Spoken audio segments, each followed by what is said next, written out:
my greetings. Well met. Greetings, traveler. Greetings, friend. The pleasure is mine.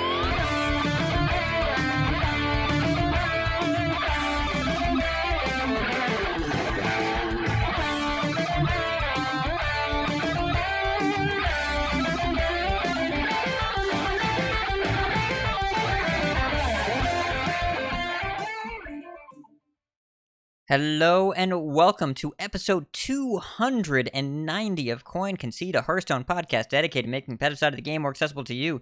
It is Thursday, May 6th in the evening. From Gadget New York, it's me, Ridiculous Hat. From Carson, California, it's Botticus.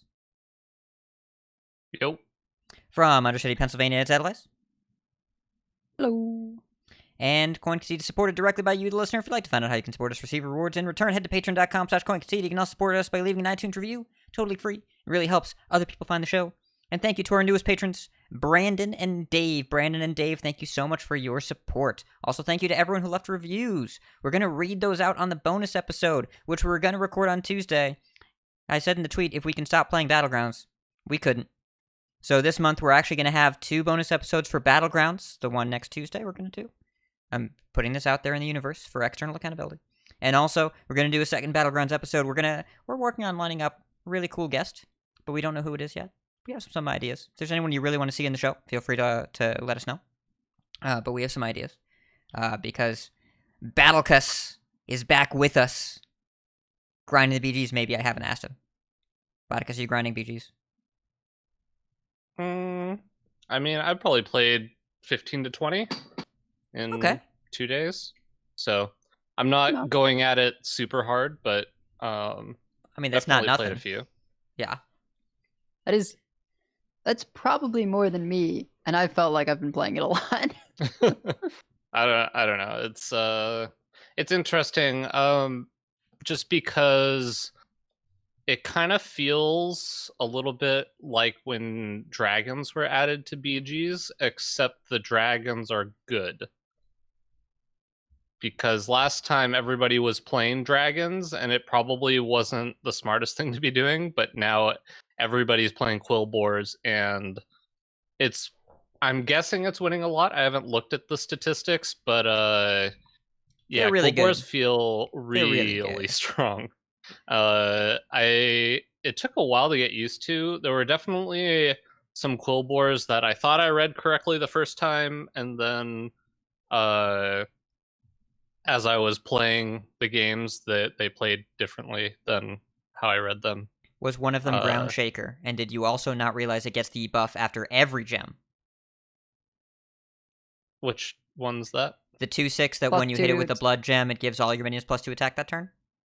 Savage roars your minions. Oh yeah, I knew that one was easy to understand. I think there was one that, like, the first blood gem gives +3 an additional +3/+3. I thought that was wherever you put the blood gem, not that minion specifically. That one's still really good. And then there were some other Quillboar related minions that are not Quillboars.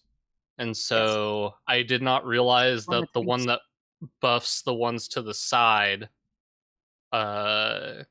only buffs Quillboars, but it buffs both of them. Right. Yeah. And I thought one was a Quillboar, but it wasn't. Oh, Yeah. you thought So the it Prophet was of the not Boar, getting the right? buff. The Prophet of the Boar, the 3/3 that whenever you play a Quillboar, that's not a boar. Is not a Quillboar. Yeah. Right. So, Yeah. Kind of like how Soul Juggler isn't a demon. Yeah, just a bunch that I didn't read fully well, and like the addition. I love the addition of blood gems, but holy cow, are they strong! It gives so many like really neat decision points, and I'm definitely misplaying a bunch of them.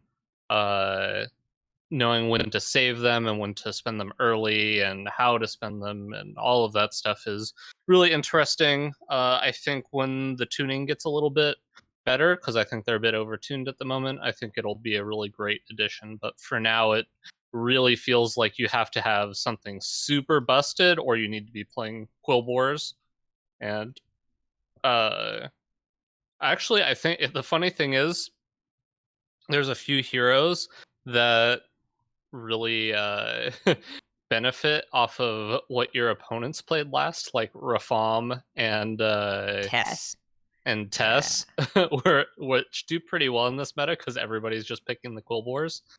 So those normally not quite as good, but like late game Tess has always been pretty busted, but late game Tess in Quillboars is even more just because everybody has them.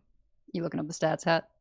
There are no stats yet for Quillboars. It's too early on. I mean, it's just anecdotal. It's hard to tell. Like Tess is insane. Well, okay, Tess seems insane. It's hard to tell right now, just because like everyone is forcing them and it's working, which I agree, but that's usually an indicator that they're overtuned. And I think just playing with and against them, there's an indicator that they're overtuned. But they have changed the how the meta functions and what turns are important and all that. And there have been a lot of games where I've had the good Quillboar builds, and I've lost to Golden Caligos or Little Rags or whatever. Or what's still really good is Golden Selfless Hero that gets Artist, Rivendare, and Poisons. Still really good, right? But these are all the indicators of things that are good in spiky high roll metas. And it feels like that we're in one of those now. I've been playing this meta the way I played the Dark Moon Prizes meta. Power level. It doesn't really matter about what happens on 3s. Bronze Warden is barely even good anymore. Like you don't want mid-game stuff, and you don't really even want to triple into 5s yet. It's like Bran is the worst he's ever felt. You want to triple into a Ground Shaker or Dynamic Duo if you're on Quillboars, because Dynamic Duo, the taunty boar that every time you buff a different boar, that gets buffed. That gets pretty out of hand. You do kind of want to triple into Agamagan, the beast that makes all of your blood gems more. By the way, for the rest of the show, I'll be referring to that minion as Big Pig. You are welcome to use a different name, but that's the name I'm going to use. I'm going to call him Big Pig. And then, of course, you want to triple into 6s, because you want Charles, of course. Charlga, I'm going to call him Charles. I don't know if it's a him, actually. I'm going to call them Charles, because Charlga has too many syllables, and Charles just rolls off the tongue. And also, Captain Flat Tusk has really impressed me, because I thought that card was kind of okay, and then I play it, and it's like, I can't spend all of these blood gems fast enough. There's so many blood gems. It counts every gold you spend, and it's not like when you spend 3 gold at once. It's just like every time, it just ticks up, and if you level to like spend 6 gold to level, you just get 2 gems. You just get all of it. It's amazing.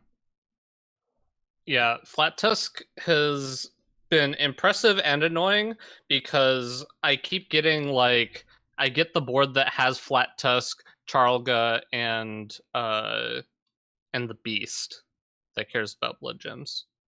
Is that Agam? Yeah, Big Pig. Big Pig.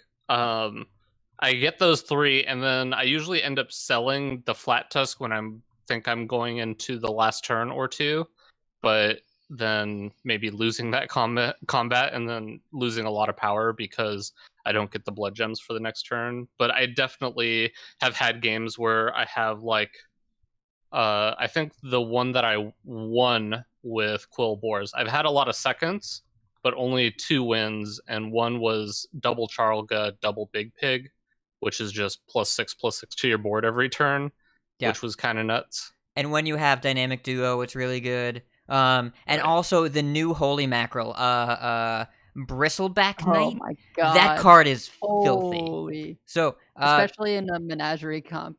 It has too much text to like listeners. I know that we're reading a lot of cards here. It's kind of hard to remember all of them, but Bristleback Knight in particular, it's a 4/8 Wind Fury Divine Shield Frenzy. It gets Divine Shield back, so it hits, then hits again, and then gets a bubble.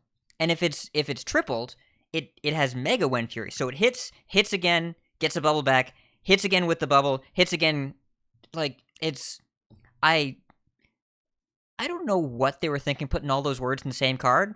They shouldn't all be there. Like it shouldn't have Divine Shield base, I think, is how I'd fix it. I don't think it should have Divine Shield for the first hit. Perhaps. Yeah, and I see people talking about Agam Thorn Curse. Yeah, and the Boar Lightfang. Yeah, and I definitely think it's good, but I have this problem where I have this card and I try to have menagerie, like some form of menagerie, but then I don't have any room for any of the cards that generate blood gems. So trying to find that balance of how many menagerie units are you supposed to have while also still trying to have blood gem generators, which I think is the thing I'm having the most trouble with, is figuring out how to properly generate blood gems once you've got, because the early game it feels really easy to generate a couple blood gems or a few, but I think I don't pick Bonker early enough, even though I know that minion is quite good. And then I don't sell Roadbore early enough, which is the frenzy one that gives you a blood gem, because that just seems to fall off pretty easily where you stop getting the frenzy bonus from it, or I'm not investing enough into it to make sure that it's getting the frenzy bonus. So it's just hard to balance everything. It's, you know, it's new format. It's going to be a lot of learning involved. I guess when I say I don't feel like I've been grinding is that I haven't been watching a lot of BG streams. And when I was really pushing the high end parts of BG ladder, that's all I was doing. I would just constantly tune into the best BG streamers to figure out what strategies they're using and adapt it to my own gameplay. And right now I'm just kind of playing games and not really, I don't feel like I'm definitely not learning as fast as I would if I was using other people as resources as well. I'm just having fun with it because I don't care. So I've been trying out, honestly, just like buy an eco minion on 1 if I can, level on 2, level on 3, and then get the 3-star Quillboars. That I win or lose pretty quickly with those usually.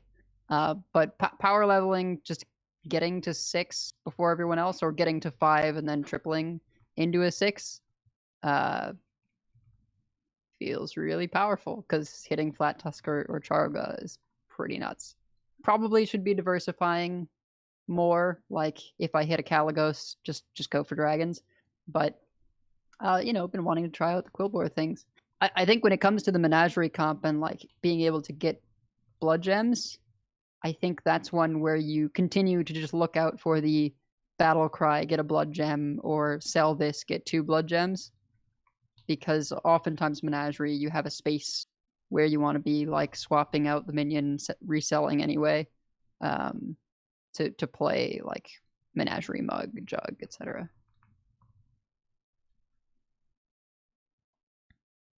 Yeah, I am also just kind of having fun with it. Like my relationship with BGs is different, especially than it used to be. It's a game mode that I'm cool with being bad at, and I kind of like that freedom a bit. But also, I'm cool with being bad at it, but I don't love getting 8th. I'm not a huge fan of that. And I will say that what was I going to say? I lost my train of thought right in the middle of that. But Bodicus, there were a bunch of elemental nerfs, right? Didn't they nerf Little Rag and Ginny twice? And what was initial Rag? Was it a 5-star? Is that why? They moved it to a 4/4 for a bit. They moved it back to a 6/6, but I believe it was also originally 5-star. Okay. Yeah. Yeah, I guess I don't remember that well. I just remembered Ginny felt too strong, but I didn't think there was a ton of elemental nerfs. But I guess I was wrong. There were a few of them. I can't remember. Let's see. I have a list right here actually. Is this? Yeah, Little Rag. They moved to 4/4. They nerfed Gar. Gar used to be +5 health, right? No, Gar used to be 8 attack. It used to be an 8/1, then a 5/1. They moved it back. Oh, okay. So And they then just undid. They moved Ginny from 5 to 6. There were a bunch of changes. So I don't love getting 8th place, but I feel like it's a little bit harder to figure out where it went wrong. This patch, Quillboars are not really easy to play all that well. I think they're pretty tricky. And when Elementals came out, it felt pretty straightforward. You pick the Elementals and they get real big. Like real big. And it's easy enough to play the Quillboar late game when you're not flat tasking. When you get Pig and Charles, and you just let them do their thing, like, you will probably finish high. But getting there to the mid-game is difficult, and positioning feels really important. And also, power leveling is vital, so you have to know when you can take your hits and when you can't. I'm not good enough at this mode to really get an idea as to where balancing should happen. I think Quillboars are a little bit too good. They feel kind of like demons in the mid-game, where their stats are a little bit surprisingly out of control. Like the Divine Shield Pig is really annoying, and like I will lose combats to that thing a bunch. But it doesn't feel like there's a major outlier in the mid-game where if I force Quillboars, I'll win every combat. That definitely doesn't feel like the case. I feel like their scaling is a little bit too easy to come by in the 4s, not the 6s. And overall, Blood Gems do make the format a lot more powerful because they're good with everything. And I don't mind the format being more powerful. I'm not good enough to figure out where they should fix it, but I am seeing the same concerns from high-level streamers who are saying that the Quillboars are fun but overtuned. And I don't mind them shooting higher and pulling it down a little bit. This doesn't feel like how Elementals did to me. But again, I'm not skilled enough with the mode to really have an understanding of where the problems are. And I couldn't even tell you why I'm losing the games that I'm losing. Like it's a mode that's much harder to learn, I think, than Constructed Hearthstone. Maybe that's just because I have 20 years of card game experience and not 20 years of auto battler experience. But I make decisions that seem like they make sense. Then I'm just not sure if I got unlucky in combat, or if I positioned poorly, if I bought the wrong thing, or if I leveled at the wrong time.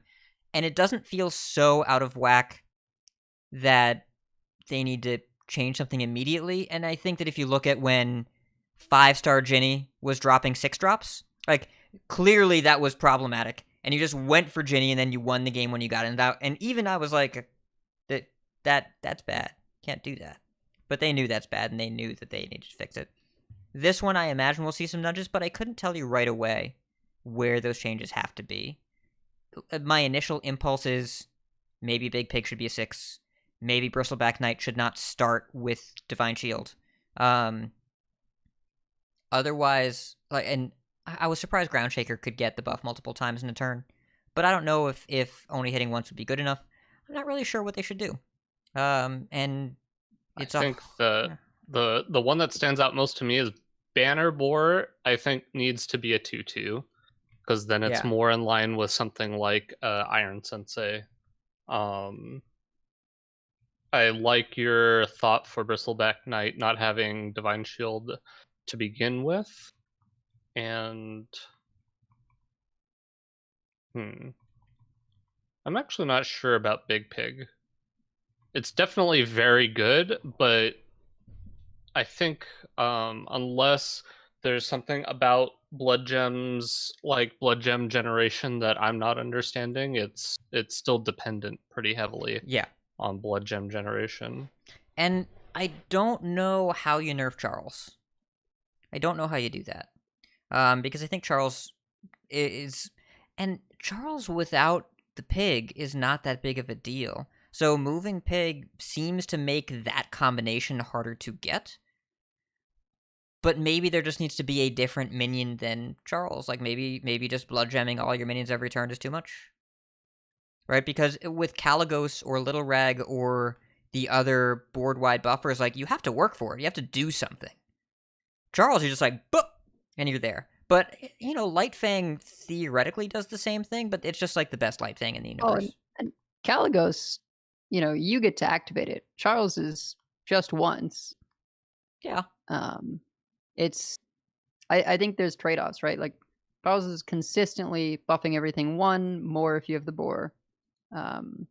But Caligos, the stuff gets really huge because you get to activate that multiple times a turn. Same with Little Rag. Yeah, it's interesting because Charles is the only minion that provides a permanent buff that is unclass restricted. So that seems to be the restriction to everything else, is either so make it only it's Quillboars. Eliza, which buffs everything, but it's for that turn only, so it's not going to be a permanent effect. Or it's Goldrin, Caligos, Little Rag, which all Gnar, which all require there to be the other type. So you have to be going into that archetype. So it's possible that Making Charles only needs to hit have Quillboars would be something. Right, because then It it also also probably- doesn't. Then it also doesn't hit the big pig, right? Since that's a beast. Correct. And also it should just probably be a 4/4, like not Eliza, but the other Illustra? 7, Illustra, which was a 7/7, and they made it into a 4/4. And then they And removed was it from the still game. insane. Yeah. Yeah. So either way, I really like Captain Flat Tusk a lot. I like that. I honestly don't think I think it feels a lot more powerful than it is, but is also very powerful, if that makes sense. So it has a very, very strong feel to it, but it's generating you 4 blood gems generally a turn, +4/+4, which most of the other, I mean, obviously blood gems have a lot of synergy with the other Quillboars, which matters, but like 4 blood gems a turn for a 6-star minion is less powerful. Where like Charles is just 7, just 7 blood gems every turn, or 6 if you count essentially switching out a minion every turn. But have either of you attempted the APM hell that is what's it, Hoggers and the double captains? Yeah. No, so just like the I have APM not. pirates plus Lep. Yeah, I'm all set, but that sounds fun. I haven't done that. It sounds amazing though. If you can get Golden Hogger and a Flat Tusk going, then yeah, you just have infinite blood gems, but like that would be too much APM for dog, let alone us normal humans. That's true. But yeah, and also, have any of you tried to play other tribes right now? Getting golden elementals, so easy. So easy. I played a Chenvala game earlier today where I just used Chen to ramp to Quillboars, but like there were always elementals in my tavern. Nobody had any elementals, and there was one turn where I leveled twice, which I think I've never done before. Like it's because leveling to 3 was 1 gold, and then I had 2 ticks, and I had a elemental, so I sold it, and then the third one that I played, I leveled again that turn. It was pretty rad. I should try and pretty get crazy. my Chenvala win then, because I I got my patchwork win because the extra health let me more easily do my tavern on 2 and 3, and I just like got to the 6-star minions before everyone else, and then cruised with Quillboars.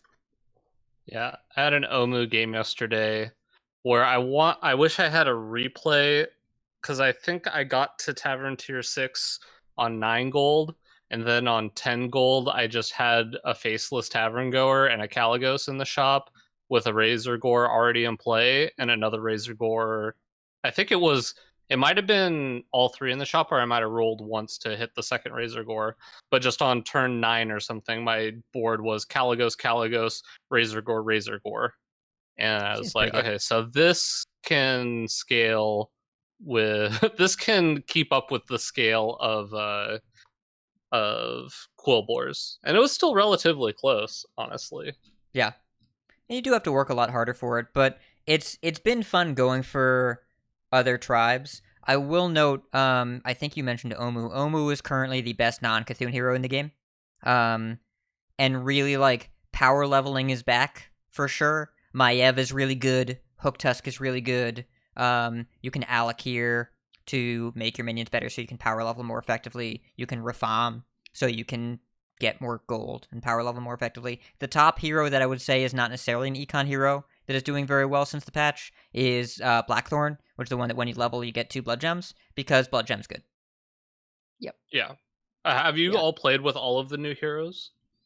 Yes, I got my first place with Blackthorn. Yep, that one the other two are a little trickier to work out. I love that you can give the 1/1 poisonous like real stats with Vol'jin.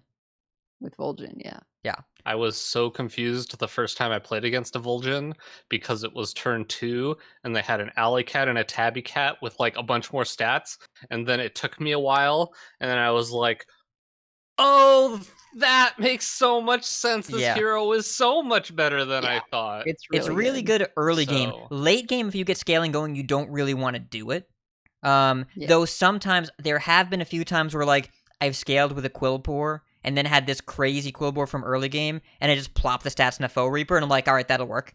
Because that's a really big Foe Reaper. Yep. Um, No, I did a similar kind of thing.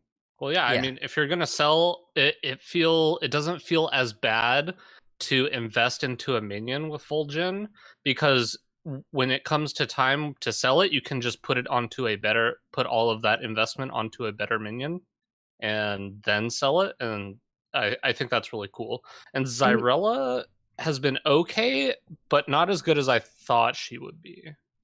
I expected that she would be better. And early game, when you get a 2/2 Alley Cat, that's really good. And then sometimes you buy an Argus or whatever for 2 gold instead of 3 gold, and more gold is good. But it doesn't end up being as relevant. She almost feels like the same amount of gold savings as a Nozdormu, but harder to use. And Nozdormu is okay. When he came out, he was insane, and like he's still fine now. But it's not a role is not as valuable as actually having extra money. And Zyrella will sometimes give you extra money, but the situations are fairly narrow. Though it is fun as well to like pay 2 gold to upgrade a Deadly Spore. That's kind of fun. I can't figure out. I always think I'm going to make these really cool plays with Zyrella and Free Dealing Gambler, where I get a cheaper Free Dealing Gambler and it lets me level and buy a minion in the same turn, and then it just doesn't work out, and I haven't figured out why, but I think I'm just stupid. Okay, I can give just you don't a rough guide understand. to how that works. Okay. Shouldn't you just get 1 extra gold, right? Yes, that's the guide. It's your current gold, you add 1 to it. Yeah, I don't get it. For some reason, I feel like I'm always on, what is it? I'm on 7 gold, and it's 5 gold to upgrade the tavern, and I'm like, shouldn't I just be able to buy the free dealing? But I'm pretty sure it's just like I am actually 2 gold off every time, and I'm like, all right, take that free dealing gambler. All right, wait, now the rest of my turn sucks. I after your description, I too am curious as to where you're slipping up, because I think you have the core concept of my current gold and then 1 more. I think that's good core concept. So I'm wondering where that's tripping up. Yeah, I don't understand. Well, this has been our BGs section. and we're gonna do a couple BGs bonus episodes this month because the most important thing, we're all enjoying ourselves, right? Because I'm having a ton of fun with these. And they might tune them down. They should tune them down. There will be nudges the same way they nudge any constructed format.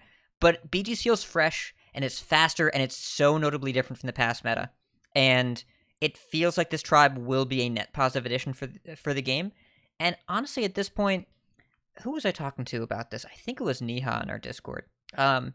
We're at the point now where an overall higher power level wouldn't be a bad thing. Do to BGs what core did to standard. Take out the crap.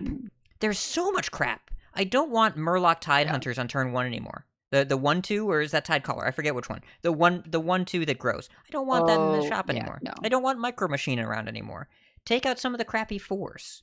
Like there are so many 4s that you just see them and you triple and you're like, well, that was a miss. It feels like there is opportunity to slim down the pool a little bit, and maybe it makes everyone more consistent. Like, I don't know, but I think we can try maybe just getting rid of the bottom end. And there are some tribes that really need a rework. I don't know what Demons is supposed to do at this point. I have no idea what you're supposed to do with Demons. Yeah, Demons has been behind for a while.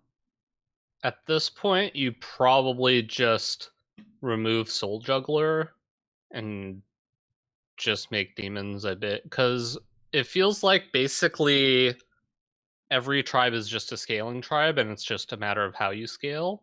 Yeah. And the whole value from things dying is a really, really cool concept, but doesn't scale, and there isn't enough in the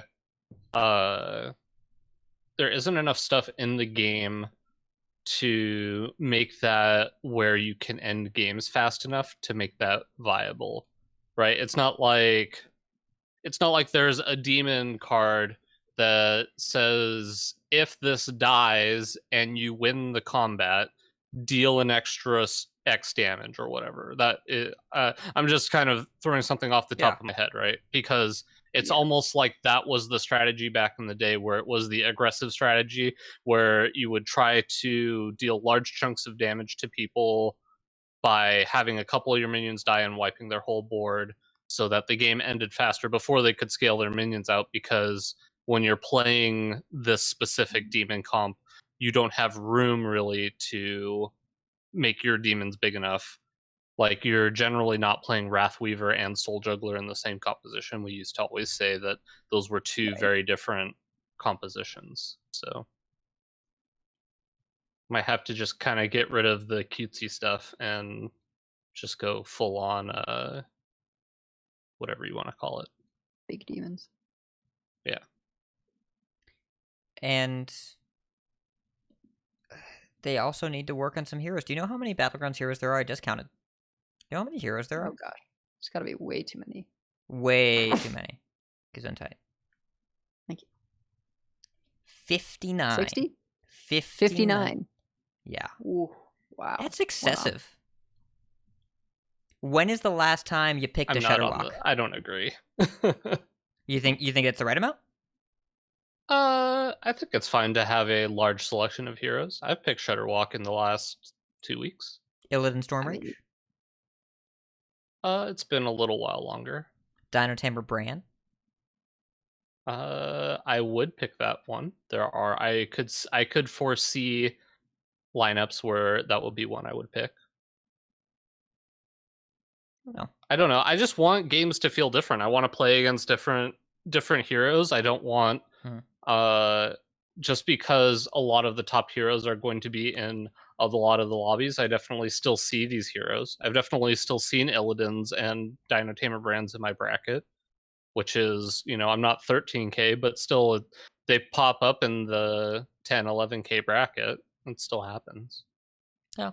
It's they're low popularity, low win rate, and so like maybe we just trim the edge, maybe just bring it down to 50, right? But I don't know how many of these that people are taking because they really want to play them or because they have to. But I mean, variety, you're right, variety. There needs to be some sort of that, and if we get more frequent content updates, there will be value to that. But yeah, you want to make sure that there's definitely differences between each game, and it's not always the same heroes each time, which is also why they probably need to remove Cthulhu, because Cthulhu games play out exactly the same every time. Like, even when you're playing Cthulhu, you just press the button and then do what you have the gold left over for. By the way, what is the play pattern if you don't hit a token maker in the first 2 turns? Is it hero power on 1, level on 2, or is it still just you press the button every turn? That is what you do every turn. It's the percent of first place players. Here, hold on, I can put this on the screen. I'm going to take this. I have the when to hero power graphic. Well, Cthulhu is not a first place champion. It's a top 4 champion, right? First place is all right. A lot more top 4s, but percent of first places that use this. Hold on. Super professional, very well prepared. Someone's saying level on 2 if you miss the token, which does make some sense to me because I don't want to waste 2 gold there. That feels terrible. Right, I can see that. And then I could be wrong. Then you get to buy hero power on 3. It's 94.1% of first place players stayed on tier 1 on turn 2. 94%. And the graph that I have on screen of when to hero power from Cthulhu, it is basically a straight line at the 100%. Turn 1, 95.4% of people hero power. Turn 2, 98.9% of people hero power. So that doesn't necessarily mean that that's the right play, right? Because this is first places, so you have to think probably pretty high correlation of people that got the token. Yeah. So yeah, it does help with the question. It means that yes, it's very important that you get the token on for turn 2, but I don't know that this for sure means that you're supposed to do that. It just means that if you get a token, you should be buying the token on And turn you get 2. 3 looks, right? Because you hero get 3 power looks, yeah. and then roll on turn 1, and then you freeze if you see a token in either shop, and then if you don't see a token, then you hope for the 3rd roll. But it's also interesting because theoretically there are game states now where there are no elementals, no beasts, and no murlocs. Technically, all 3 of those could be out, and if that is the case, then I wonder if your win rate goes down so much with Cthulhu not having the ability to get a token that you don't pick it. I doubt it. It's probably still. I just feel like if you look at the last time I looked at the graph, the curve for Cthulhu was like a dome curve, whereas a lot of the other good champions have the really high first places and then it's a slope down. So Cthulhu always felt to me like it top 4s very consistently and very well, but there are better heroes that get first place, I guess. Yeah. So we've been enjoying Battlegrounds. That's the intro.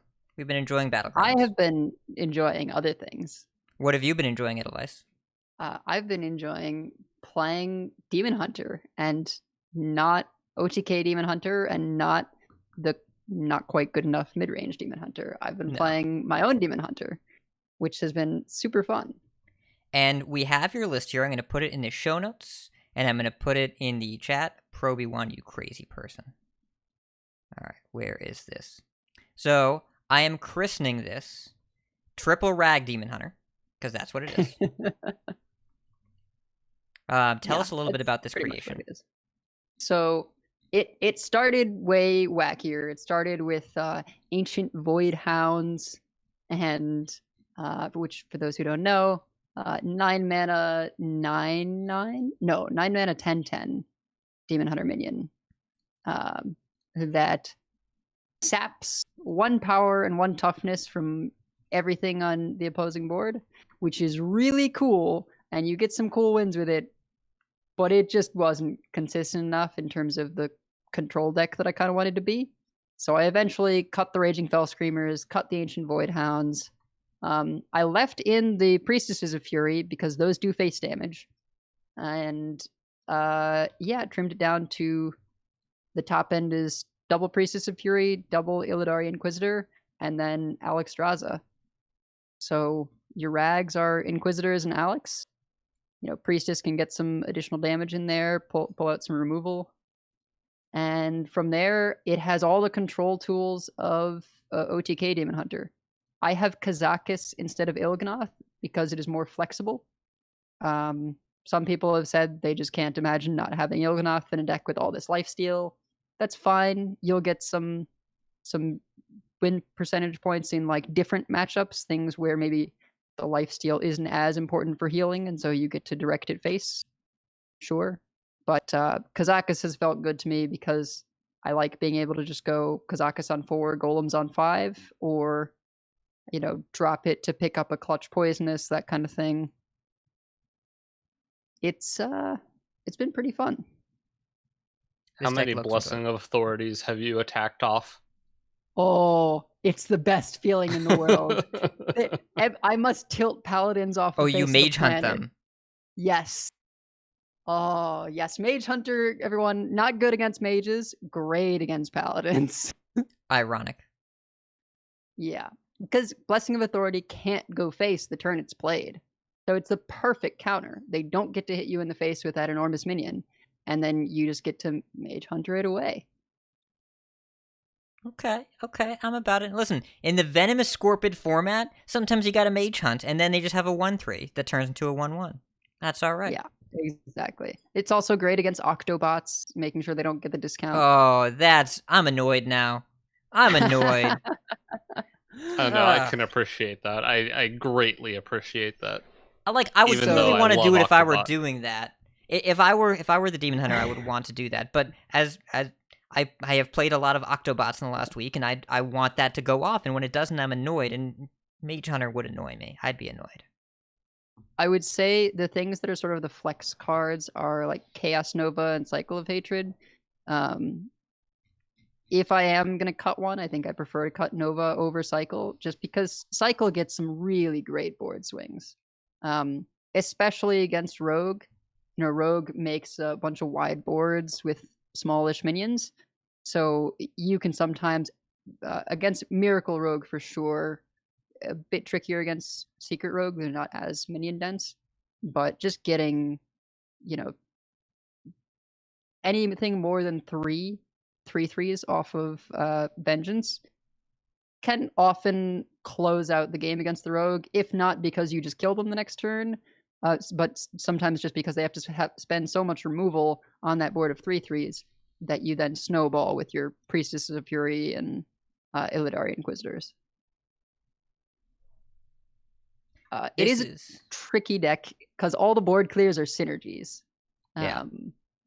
So it has that kind of difficulty in the sense that it's challenging with OTK Demon Hunter to figure out how to clear the board and survive too. The advantage, we don't have to save our lifesteal to have enough damage to kill them with it at the end of the game. So you can be free to just like use it all for gaining life. I think before Barrens came out, I had never seen a Cycle of Hatred cast. But this is the first deck I've seen pay more than 4 for a Cycle of Hatred. Because I'm used to that card costing 4, thanks Deck of Lunacy. However, on 4 that card was awesome. I'm not super surprised that on 7 it's pretty solid. I'm not surprised. It's an awkward effect, but like, if it's that much of a blowout early, I can see it being pretty powerful late, because it can almost be like a really scuffed Militia, where like you just get rid of a bunch of stuff and you have a bunch of minions left over. I kind of see that. Yeah, that's basically the feel. And sometimes, you go greedy with it. You go Arcanist or Moarg plus Cycle on 9, and so you get your 1 guaranteed minion from the Moarg or Arcanist, and then you deal 6 to everything. So, yeah. I was going to ask about Arcanist. Seems obviously quite good with like a Fellscream Blast, but in general, it's proven to be worth its slot?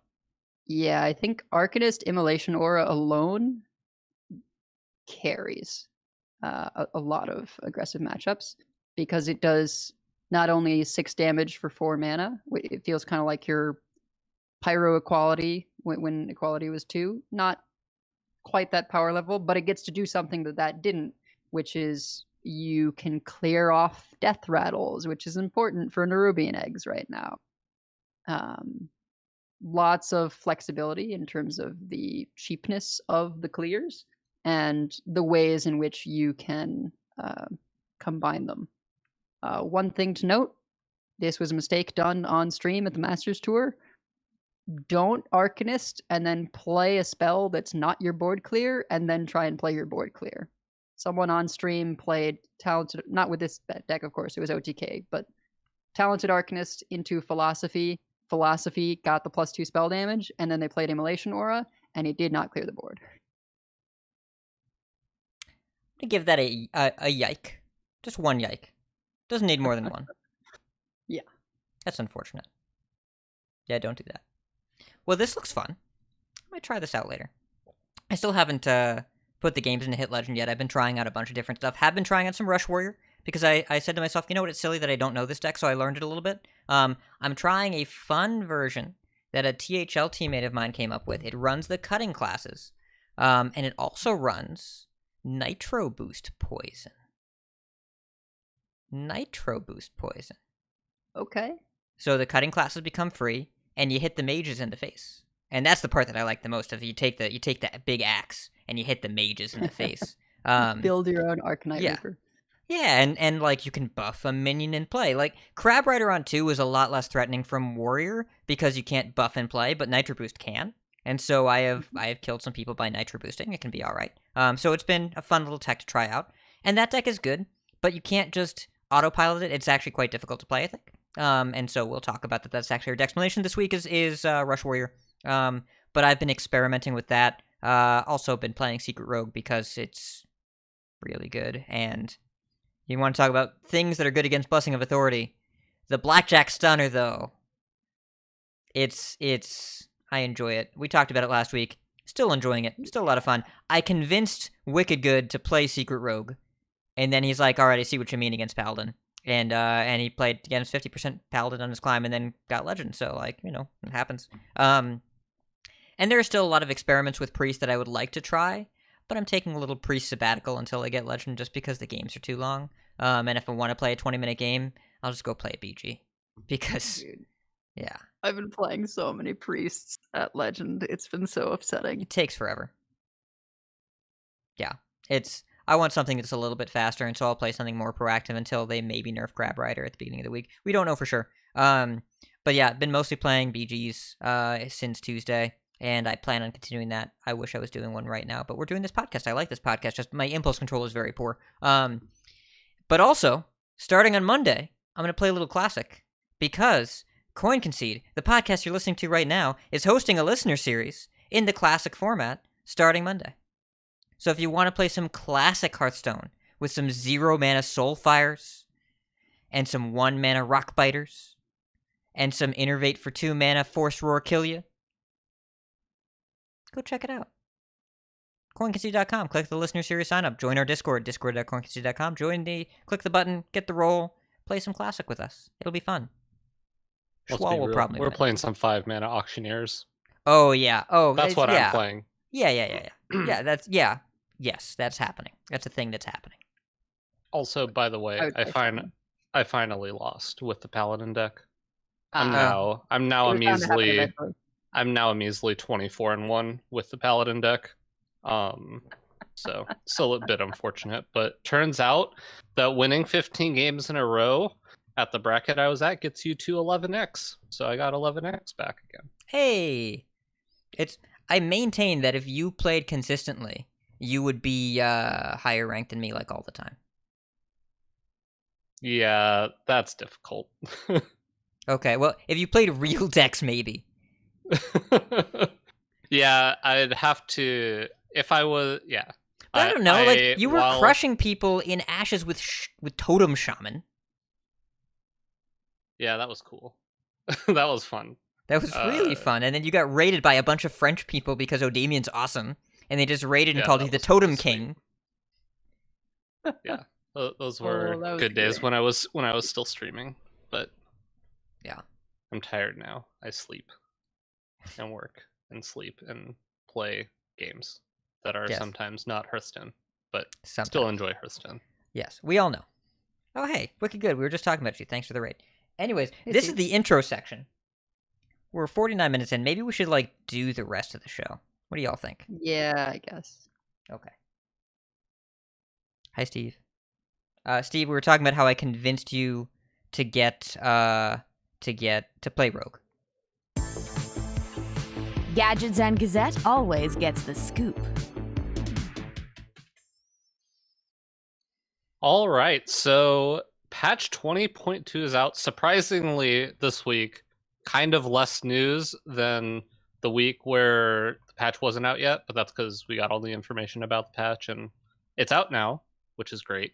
But as kind of interestingly worded, as expected of any major patch, they've had some bugs pop up, and thankfully not as many as the expansion patch, but there has been a few issues. So we have a list to the known bugs here. A couple of the interesting ones being that there's an issue borrowing decks when challenging a friend is not always working.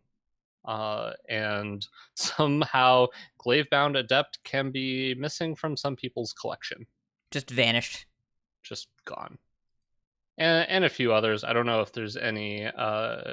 No, these are fine. Apparently, there's an issue where battle-ready decks won't open in the shop if Dame Hazelbark was opened first. Punishment for people that want to buy Dame Hazelbark? I don't know. She's still marked as my favorite druid. But yeah, I mean, just thankfully not quite as major bugs as the last update. So that's always good to hear. Interesting wording that they said as expected, but hey, I guess, major patches have bugs, right? I think that if our expectations aren't aligned with there being bugs when they do major patches, then our expectations are misaligned, so I'm glad they said that. It is expected. Something will be bugged. It's like, if you have a patch of the magnitude of what they've been putting out, and you don't have a bug, you have a party. That's a miracle. But it's, there is an expectation of bugs, and these are smaller ones for a patch that is definitely on the smaller side. It's not even on the smaller side. It's a major content upgrade for BGs, but like they didn't add a lot of systems in this patch. Whereas 20.0, they overhauled like 6 different systems or something like that. It was pretty crazy. So yeah, looks like they're working on some stuff, and they actually already released a hotfix too related to the Tavern Regular achievement. You can pick now at least 200, like you can get at least one portrait if you've been over 200. If you're over 400, I've heard concerns of people that were only able to pick one portrait instead of 2, and they are working on it and they are aware of that. But you can at least get one portrait if you're over 200. I feel like because you get to are we considering the last tavern whatever has the last the rewards track, does that count for it or no? It's cumulative levels total between all rewards tracks. So every expansion you work towards this thing. So when you get 2,000 total levels, you get them all. But it's every 200 levels total between any reward track, then you get there. I'm wondering why I haven't gotten mine yet, then. You have to go into the achievements and click it. Oh. That might be why. Does it give you a notification that it's there? It should have, but yesterday it wasn't. Today it should be. Okay. I haven't had an opportunity to log in today because I got home and I took a nap. Yes. So the question is now, you have to decide, what are you picking? Because the Valera portrait the first one's easy. Excellent. What's that? Valera, easy. Yeah. That's snap pick every time. But I'm still using my Diao-chan Valera. Eventually they're going to have randomized hero portraits, and then you can just have all of the great ones, because all of the Valera hero portraits are great. All of the rogue hero portraits are great. All the Valera ones are good, including the 1,000 win portrait. Yes, I'm talking to you, Internet. Captain Valera. She has a job, and I support women in the workplace.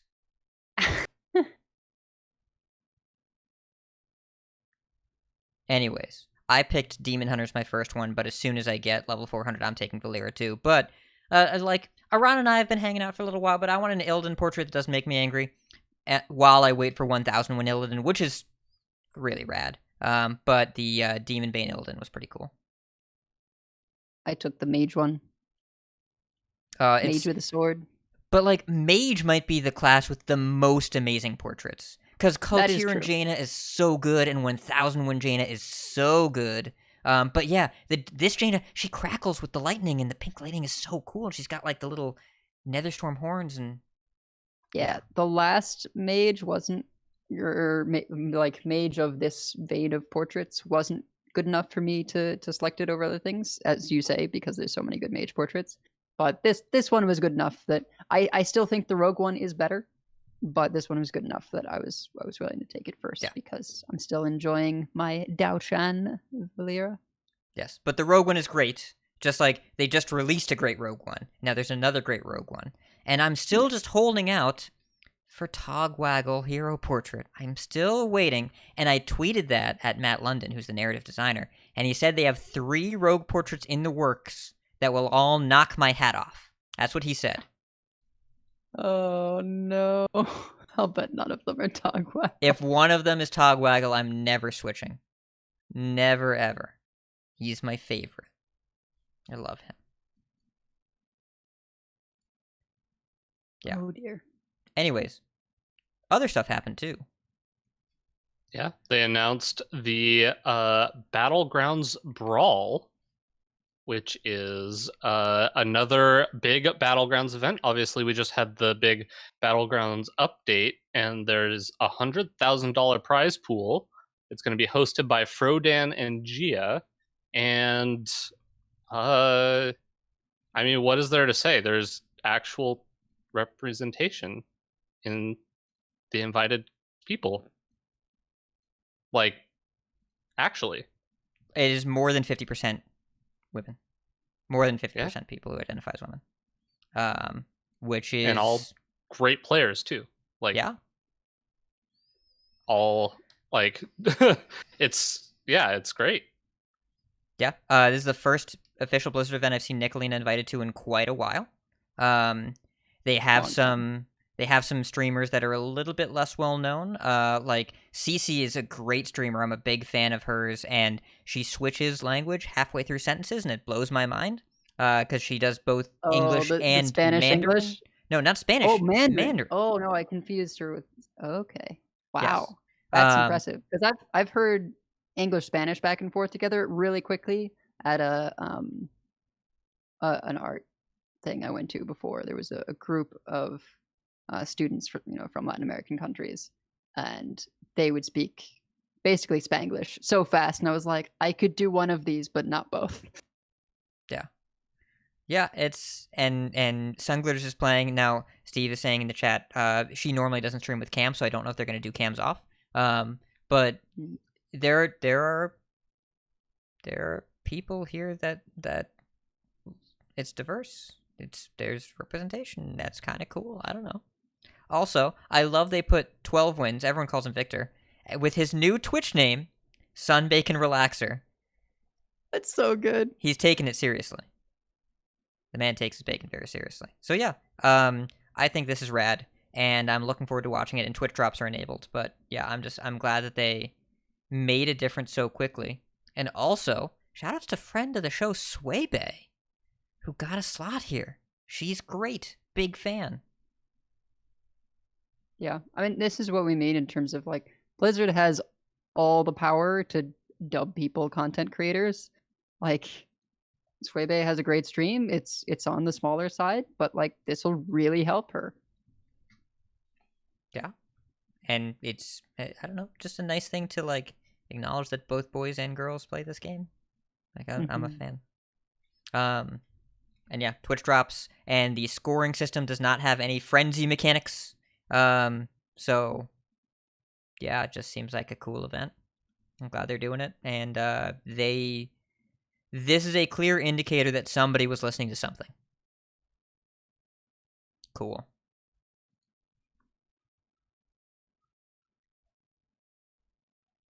Yeah, I don't know what else to say. This is just going to be a great event. It's good to see everybody get invited, and I think it's going to be just a really good thing to watch. We'll get to see what the top players are doing in Battlegrounds. I think it'll be very educational, which is great.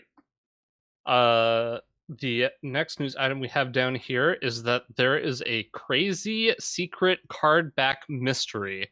I saw a Reddit thread about this earlier today, and it was getting edits with updates, and I don't understand. How do people figure this stuff out? I mean, lots of people all working together and posting their data together. Okay, it's just to make sure we're clear. All right, so I want to illustrate this a little bit. And by the way, Bodix, I found out something really interesting. So this is a puzzle designed by Celestalon. He's a devious person. Bodicus, did you ever get Lucid Nightmare in WoW? You know the maze in the endless halls, where you get the it's a horse with a weird like glowing horn. You just said a lot of words, and very few of which I had any understanding of whatsoever. There's a mount in World of Warcraft called the Lucid Nightmare. I believe it was in Pandaria, but it might have been Draenor. I forget. And it involved, like, you had this crazy fetch quest after fetch quest after fetch quest and go and get a bunch of things and click a bunch of things, and it was across multiple expansions, right? They were retroactively added stuff to previous expansions. Like, you had to go into Ulduar and flip a lever, and then you had to do a puzzle there. And then you ended up at a maze which was like a dynamically generated maze with a bunch of rooms that look the same, except for occasionally you got markers here and there and different doors were blocked. And it was like a notably difficult puzzle. That was also designed by Celestalon, which I found out like 10 years ago. Of course it was. Of course it was. So, to give an example of the difficulty here, to give an example of what you have to do, and there is a maze in this one. The Hunter puzzle. The Hunter puzzle. I'm going to read the first steps. So first of all, you have to play against the Innkeeper, Quick Shot, Overwhelm, Snake Trap, Adorable Infestation, Dire Frenzy. I don't know the significance of those cards, but you have to play all 5 of those. Then you in end one up turn. In one turn. Without playing anything else. Yes. And end your turn, it gives you an item. Then you end up in the Bazaar, which is a prefabricated board state, where you have a bunch of minions on your side, and you trade stuff with different minions. There are 14 minions in the shop. We should probably put a spoiler alert over this, I guess, maybe, when we post it at some point for those who care about stuff. Yeah, if you want to, I'm going to, in the next 60 seconds or so, I'm going to read over the first step here, which is, the Google Doc on how to do this is 10 pages long. I'm going to read the first step only. Yeah, it's weird to put this feels like a thing you would put a spoiler warning over, but also at the same time, like, if you're actually going to be the person that tries to figure this out by yourself without spoiling it, good luck. Good luck. Yeah, I tried to do that for the other 3. Yeah. So there's one that's doable. Totally. Yeah, exactly one. It's assuming you figure out which cards you need. Not the code. Not the card code. I don't know how they did that. But no idea. The puzzle itself. I feel like no shade if you aren't gonna figure out the card code, because how on earth did they even figure those out? So anyways, the first step when you're in the Bazaar and Hunter, after you play those 5 cards and end your turn to get the item. With 10 gold, buy 3 Elixir of Vigor and 1 Iron Dagger. Trade the Elixir for Linen Bandages with the Darkshire Alchemist. Trade the bandages for 1 Jade Locket from the Balloon Merchant. Sell the Jade Locket for 11 gold to Silverhand Knight. With 11 gold, buy 3 Elixirs and 2 Iron Daggers. Trade the Elixir for Linen Bandages from the Darkshire Alchemist. Sell 3 bandages to the Violet Apprentice for 13 gold. For 13 gold, buy 4 Elixirs. Trade the Elixir for the bandages from the Darkshire Alchemist. Trade the bandages for a cute doll from the Blacksmith. Sell the doll for 18 gold to the Corsair. Sell 3 daggers for 6 gold to the Aspirant. With 25 gold, buy 25 Iron Daggers. Trade 21 of them for 3 whistles from the Drakari Enchanter. 3 whistles to 22 gold to the Defender of Argus. With that, buy 22 daggers. Trade 24 of them for 2 Noma Shields from the Alchemist. Sell 2 shields for 25 gold to the Wind Speaker. 25 gold, buy 12 cheeses. Sell 10 cheese for 25 gold to the Bloodsail Corsair. With 26 gold, buy 26 daggers. Trade 28 daggers for 4 whistles to Drakari Enchanter. Trade 4 whistles for 2 Sapphire Wands from Armor Vendor. Trade 2 wands for 1 Gilneas Dagger from the Shady Dealer. Sell the Gilneas Dagger for 70 gold to the Darnassus Aspirant. That's step 1. We've got 5 more pages. Because you're trying to get everyone on the bottom all the things that they want. Yeah. So that was like satisfying 1 of the 7 people? Correct. Yeah. Yikes. So I don't know how they figured out even one part of that.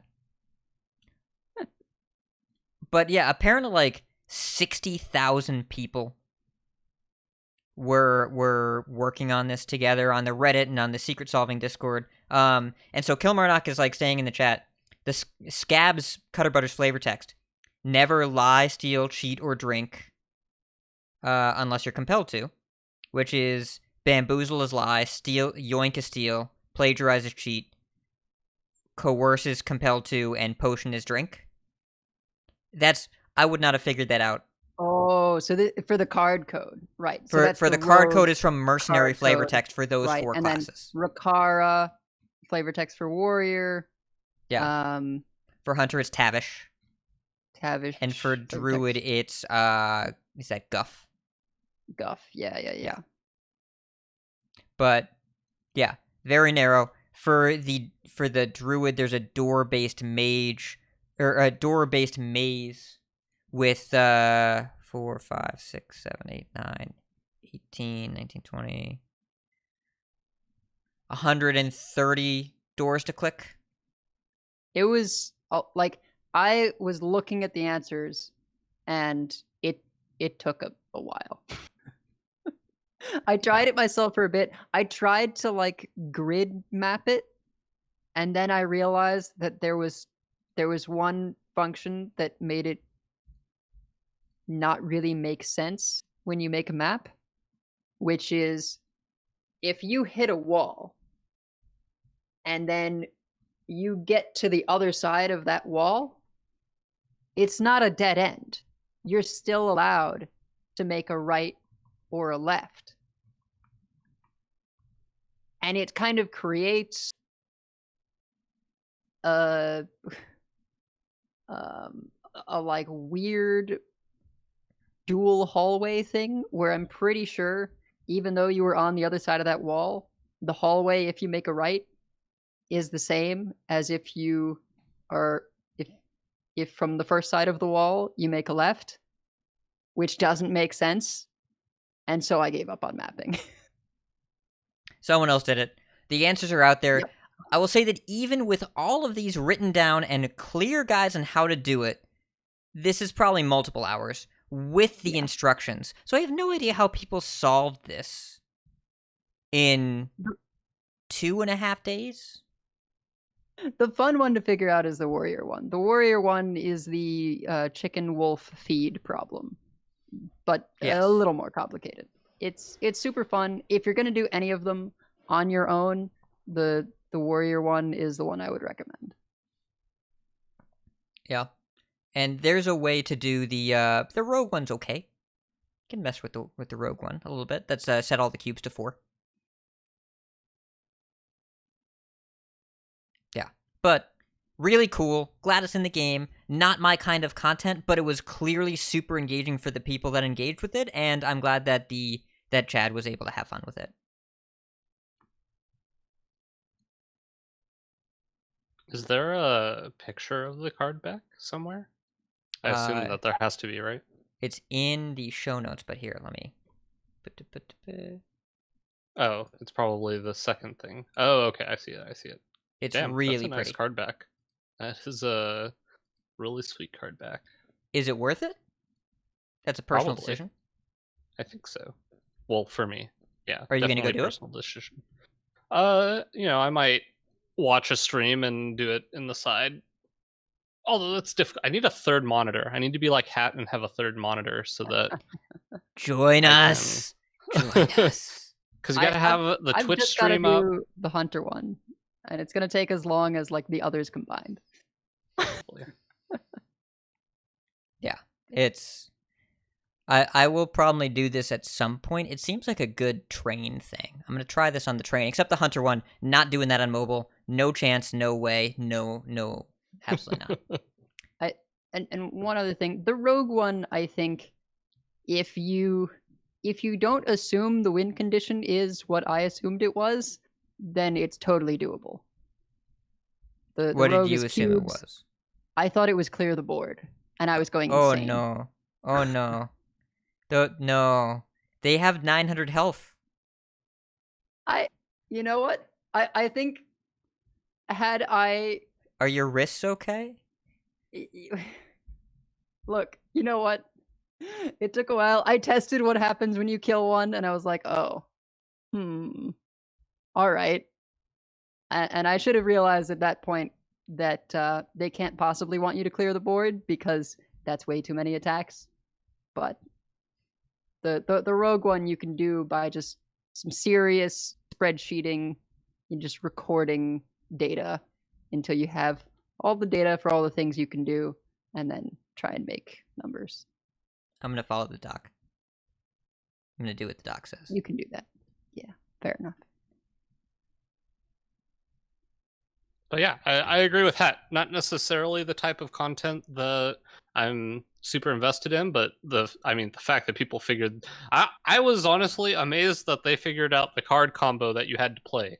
Yeah. I didn't realize that there's a whole thing past that. There's a secret to find the puzzle. Like, That's just the like... card combos seem really difficult. That's the easy part.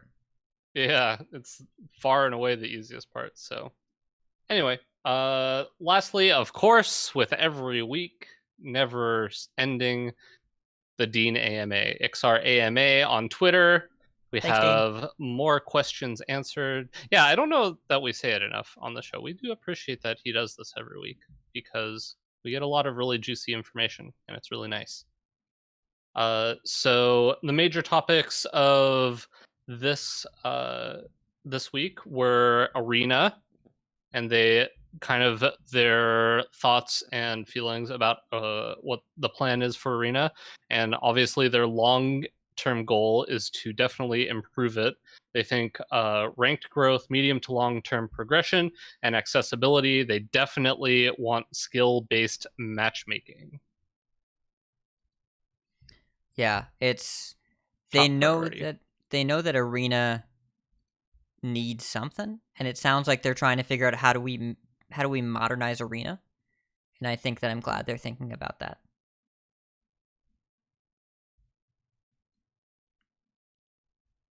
Yeah. So, yeah, I guess probably small changes to Arena in the future, but it seems like with everything currently being added to the game, having some sort of MMR or hidden matchmaking thing, it just makes sense to have Arena go to something along those lines as well. With regards to crafting, they don't want to change the dust values because they don't want to incentivize players to dust their cards, but they do want to make it easier for people to get stuff. So the idea is not necessarily that people are dusting cards that they could potentially use.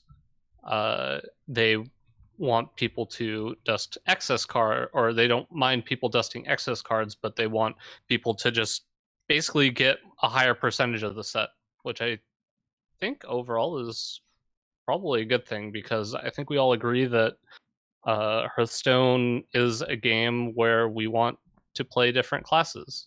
That was kind of, I think, our biggest argument with Specialist, is that it locked you into playing one specific class, and Hearthstone always felt like a game where you want to play multiple classes. So instead of dusting all of the cards from a class that you don't like playing, we'd much rather everybody just have access to more cards so they can play a variety of different decks and get to enjoy the breadth of Hearthstone a lot more. Yeah, you don't want the best thing to do with your cards to be throw them in the trash. If there's a system where keeping them is a better value and disenchanting them is a hard decision, and then if they want you to have more cards, they give you more cards. Like, that makes a lot more sense to me. And they've been working on that, and so far, I think it is fair to say, even at this early stage, core is one of the best things to happen to Hearthstone ever. If not, like, the most important from a cost standpoint, outside of, well, no, the second most important from a cost standpoint, the first being Battlegrounds. But for constructed Hearthstone, core has been so incredibly important. I'm doing Tavern Brawl for my pack, but, like, I might not buy as many packs with gold next set because I just didn't need to. It just felt like I spent too much on packs. I had too many cards. Like, that's such a weird thing. See, you could just get one bundle. I suppose I could do that. I'm not going to do that, but I could do that. But no, instead I'll just save gold for the mini set. I don't know. Maybe I just won't pay real dollars for the mini set, because usually I do. You say usually. It's been one time. Well, that is usual. I don't know. But I can just keep going. Distraction. Hat usually just pays money for Hearthstone stuff because Hat supports the game. And also because I'm supported by... afford it. Well, no, we're supported by our listeners, and I feel lucky enough to be able to reinvest the support they give us into the game as a business expense, he said, holding up air quotes. And lastly, the biggest topic is Wild, that Glare, which I assume is Dark Glare, and Mage are currently the format outliers in terms of early game high roll potential, but the format is definitely diverse, and they're not planning on having any balance changes at this time specifically. And XR apparently got Wild Legend on day one. Did he tweet that? He tweeted it the first day, yeah. Okay. I didn't know if he tweeted it in like response to this question as a flex, or he just tweeted that he got Wild Legend and then this was a topic that got brought up. 8 hours after reset, he tweeted his picture. And he's been like, and he's been high ranked Wild Legend. Like he's been a leaderboard gamer in Wild, and also got triple Legend last month. He's been really pushing Wild, really pushing it. So like he's been hovering in the top 15, playing against like big Wild streamers a lot this past month. Really showing that he's dedicated in exploring the meta and the play experience. And I think he's generally right. Wild is healthier than it's been in a long time. When your best deck in Wild is a Crab Rider deck, like that's a reasonably healthy place to be. It's a really powerful format because it's non-rotating and has every Hearthstone card. But yeah, the dominance of Mage seems to be overstated. Paladin is nuts in that format. Absolutely bonkers. I always found that weird. I felt like Odd Paladin has just always been one of, if not the best decks in the format, and people just don't play it because I don't think they're as interested in the deck as a whole, mainly because you just try to press your hero power button as many times as you can and then win with minions. Corbett and Bodybuilder are both in our chat just like right now. They're just right there. I can say hi. Hi, Wild. Hello. How are you? Yeah, so I don't know. I imagine that there are cards they could tweak in Standard that will nudge Wild. Like if and when they nerf Incanter's Flow or Conviction or whatever, or Crab Rider. Those are cards that are currently seeing play and will probably nudge the format a little bit, but I don't think that they are planning on making any changes to Wild based on current power level, nor do I think they should, based on their current philosophy.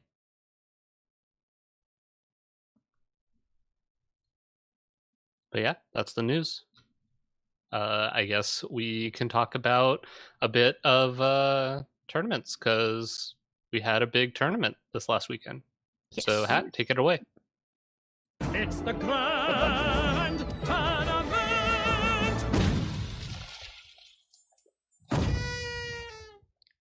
They're trying a new thing where they made a tournament that I want to watch. And Edelweiss, did you watch a lot of Orgrimar? I thought it was awesome. I thought it was really, really great to watch. Oh yeah.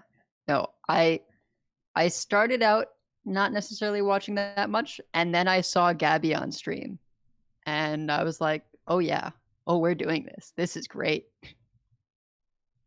Yeah, oh man, watching Gabby. So I had a tweet. Let's see, hold on, let me get my Gab jams in the chat. I had a tweet where I said, we're gonna look back at this tournament as a renaissance moment for Hearthstone esports, and Gabby will be a huge part of it, because we had personality on camera. And I think there's actually been like a generation of newer players that have had enthusiasm for the game, and you kind of see it in Grandmasters a bit. Like No Hands Gamer really stands out, and you watch your Ego Waffles on stream, and Gabby in particular is kind of the poster child here, of players that are just really into Hearthstone. They like Hearthstone, and they play it a lot, and they're good at it. And this format, with the exception of Turn 4 Wife, is really, really, really skill intensive and skill rewarding. And we saw it on camera over and over again. The best players kept winning, both in prep and in execution. And also the games were super close and super tense, and players took really interesting lines that I would not have seen. And Gabby's rogue play in particular was fantastic. Yeah, it was great watching Viper as well. A couple of times I was like, oh man, I don't see how he comes back from here. In particular, I recall with Mage a few times. And he really just has a handle on that deck. Just enough to survive and eventually come back snowball for a win. So it was tons of fun watching these games, and they felt so close so much of the time. Also, the contrast between Viper and Gabby. Yeah. It's absurd. Gabby, very expressive, very emotive. Viper, cold. It's stone cold. And Darok has posted that Viper is the best villain in Hearthstone history. Like, he's definitely the end boss. they have to beat to win. Like Hunter Race did the same thing, and Hunter Race as well, when he won his Worlds against Viper, was also so emotive and like, yeah, it was, and it was a really entertaining final. Really, really enjoyable.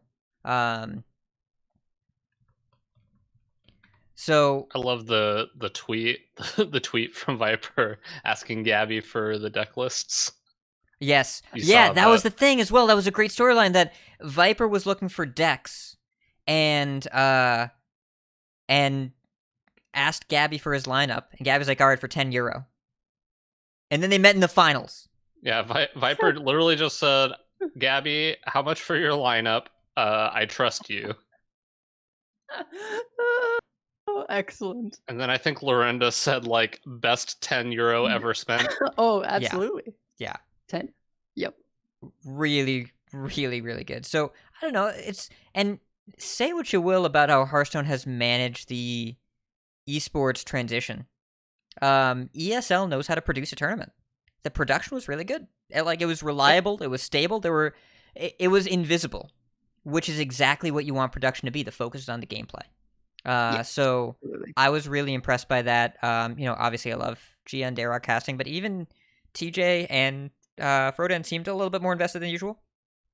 It was a really great event for the beginning of this year, and showed that maybe Hearthstone esports isn't quite as dead as expected. And the viewer counts were like, for YouTube, between the two channels, the finals had 20K viewers. Like it's not nothing. It's not Twitch numbers. It would have had 100K on Twitch, but it's not nothing. Another important note: Priest was in lineups, but it was banned in lineups. So A we lot. didn't have a ton of Priest mirrors, which also helps for viewability. Yeah.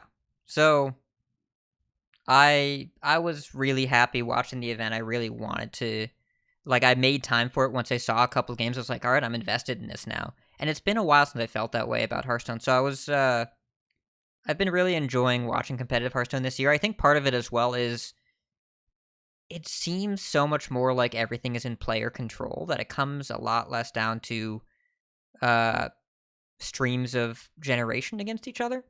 And I should clarify, I think there was a ton of skill in setting up rough structure fence posts for how a game is going to play out, early game, mid game, late game, and then navigating the cards that you get, right? And navigating what you generate and what you manage and what you deal with. But also, I don't mind the refreshing change that we have now, where it's a lot more about resource management, and draw variance is usually the biggest variance in the game. It's kind of nice to be back. It's kind of nice to be back here. Yeah, absolutely. So, I don't know. It was fun to watch. I strongly recommend checking out the finals for anyone that hasn't seen it yet. That is the match to watch. It is the match to watch of Viper versus Gabby. The entire finals. Just make time for it. It was totally worth watching. That last game was a nail biter. The Rogue Mirror, like, oh my goodness, it was so tense. So you look at the results. Gabby won over Viper. Floki and Blyze's top forward, and Tianming, Monsanto, Melody, and Liss in the top 8. Really, really stacked event. The top 16 had a lot of major names in it, and so again, known performers performed. The format was kind of warped around Priest. It was more than half ban, and if you weren't banning Priest, you were targeting Priest. Mage overall overperformed, was the best class in this event that wasn't banned as much. Spell was really popular. Minion Mage was the best deck in the event, but had a really low play rate. Warrior was strong too, both small numbers of Control Warrior players and Rush Warrior. Druid also did okay. Secret Rogue kind of crapped the bed. Tempo Rogue was okay, but Secret Rogue was the worst deck in the event. Any kind of Hunter underperformed, and any kind of Libram Paladin underperformed. So, different than what we're seeing both on ladder and in best of 3 events, which the qualifiers are going on right now. There are no qualifiers last week, so nothing to talk about there. No Grandmasters last week, so nothing to talk about there, but Specialist Grandmasters going on right now. Want to give a shout out to the mastermind genius Rami, who baited everyone into playing Priest by winning with Hunter, and then he brought Warlock to Specialist this week, and he crushed his group. What a master. Oh, amazing. Gotta love Rami. I do. We do. Big fans. Vamos, Rami. Get him. Yeah, he's already 2-0 through his first group. So, yeah, I'm curious to see what Specialist looks like. Not that I'll watch a lot of Specialists. And Priest is the second most popular class, so Specialist, Priest, not so great. But we'll see. That's always the problem. That was the first thing I ever mentioned when the format got announced, is that mirrors are going to be awful. Yep. I mean, priest mirrors are like a next level of awful, but any mirror is like mind-numbing. There are mirrors in this format that I find super fun and interesting, which did not used to be true. But Rush Warrior mirror is really interesting. Rush Warrior mirror is interesting. Paladin mirror is interesting. I've been enjoying mirrors actually a fair bit. Not Mage. Mage mirror sucks. Not Mage. Mage sucks. Yeah. I think there's a lot of mirrors that can be interesting and also not terribly what's the word? Compelling. I think would be the word I'd choose. But Good word. Yeah. It's not a matchup that you're looking forward to playing because you know that innately there's some level of draw variance, but there is, with the board-based decks, you can play differently and be rewarded for it, and I like that a lot. And I do actually think Priest in the current meta qualifies that. I do think that's a board-based deck. I do think that you can get advantages there, but also, it just takes forever. It just takes too long. That's too long. I gotta say, playing a glide against a priest, that's the best feeling. Off Illidari studies, so guaranteed outcast. I've beat some priests by just like, oh, that sizable hand you worked so hard to make. Let's just glide it all away. Mage goes font power, end of their turn, doesn't play any minions. Just glide it all away. Turn off your Apexis blasts. Oh man, that's kind of funny because the only glides I've played have cost 1 mana, and they've been from Deck of Lunacy, but that was before the nerf. Of course. Yeah, I have not experienced playing a glide against a priest, but now I'm more interested in trying that. Do you Stelina often? Every now and again, yeah, because it is discard, so of a sort. Like you're never fatiguing a priest, so No. You're just slowing him down. But yeah, I'm curious to see how it plays out. I'm more interested in qualifiers, and then ladder. Well, ladder, we're going to talk about a deck. Even though I think it's fairly likely that Crab Rider sees a nudge, but we don't know for sure yet. But we're going to talk about a deck based around that. But ladder right now, Paladin is definitely the best class by a good bit, and it's going to need external intervention for that to stop being a thing, because I think a lot of the meta-analysis assumed that Paladin would stop getting better, and it's still getting better. The Vicious Syndicate list now, I've been running the buff-based aggro list with no secrets, and plays Terran Gorfiend now. And so I have Egged on 2 and Terran on 3 against decks, and it is kind of really hard to deal with. Really, really annoying. But also Secret is getting better because more people are playing Mage. And as we've discussed, Secret Paladin it destroys Mage. They really have a hard time keeping up. And if you really want to beat them, put 2 Ogremancers in your list.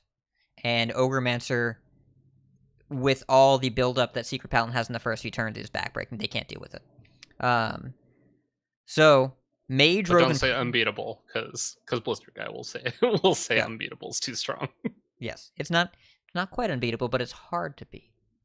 Unfavored for sure. So Mage, Rogue, and Priest are all continuing to develop. Mages are playing a lot of Shooting Stars these days. The Tempo Rogue lists are starting to look a lot more like Vipers and like Casey's on the ladder, and it's a really interesting deck, very hard to play. Plays like Guardian Og Merchants now. You have Vanessa Van Cleef, which is pretty cool. And then Priestless, we're not really Primordial Protector gaming much right now. It's generally worse than just playing Control list with Light Showers, so no PP. Sad PP. But you can still play... Flesh Giants are actually not so bad.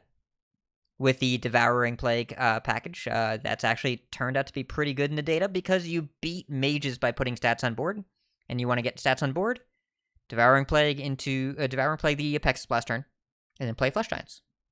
And that's a pretty common way of getting big stats down. So, I don't know. Priest has been. I've enjoyed playing Priest this expansion. And it's also been a while since that's happened.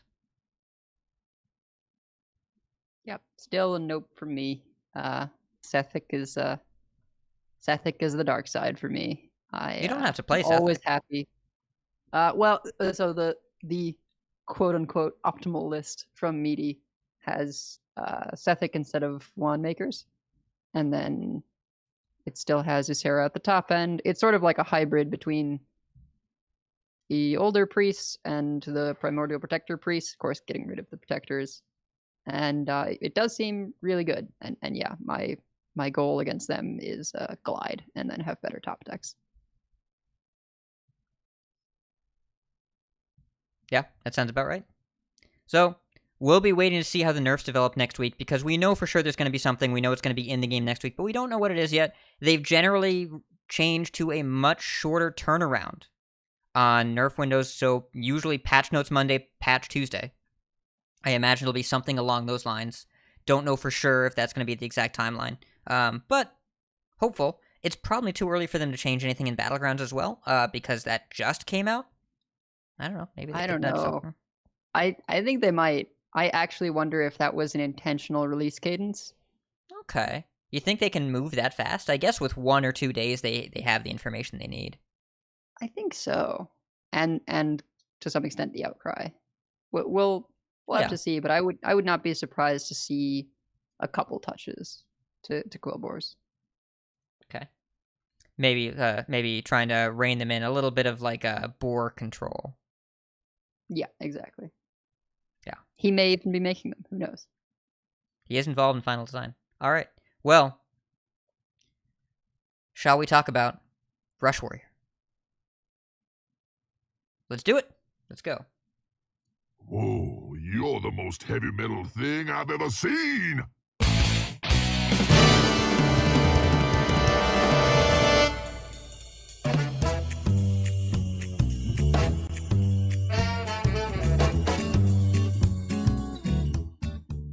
You know, we could do that one every time, actually. Just the first ETC part. bumper. Yeah. Let's just use the ETC bumper for this section. I like that. We used to, I think, back in the day. Really? Well, different ETC we're running now. So I kind of pushed this one through. My co-hosts are not as much warrior players, but I've been big on this deck sort of since it came out, and it's stuck around. We've gone through, various iterations, people trying to decide, is Playmaker necessary, not necessary? Got it here among my variations. I think it's pretty necessary. I think you should probably have Playmakers. The ETC is more up in the air whether you want it or not, but I think Playmaker just has so much good synergy with deck. And that kind of goes into what I've got here for the deck's game plans, which is a lot of this deck is creating a steady stream of must-kill minions until they miss something. Like, they just don't have the removal one of the turns, and then you can capitalize on that and create a sort of snowball effect. So whether that is running out a Crab Rider on 2, they can't deal with the Crab Rider, you play Rakara. And I mean, that sometimes you win games on turn 3 because they can't deal with the Crab Rider into Rakara. Like, that just happens occasionally.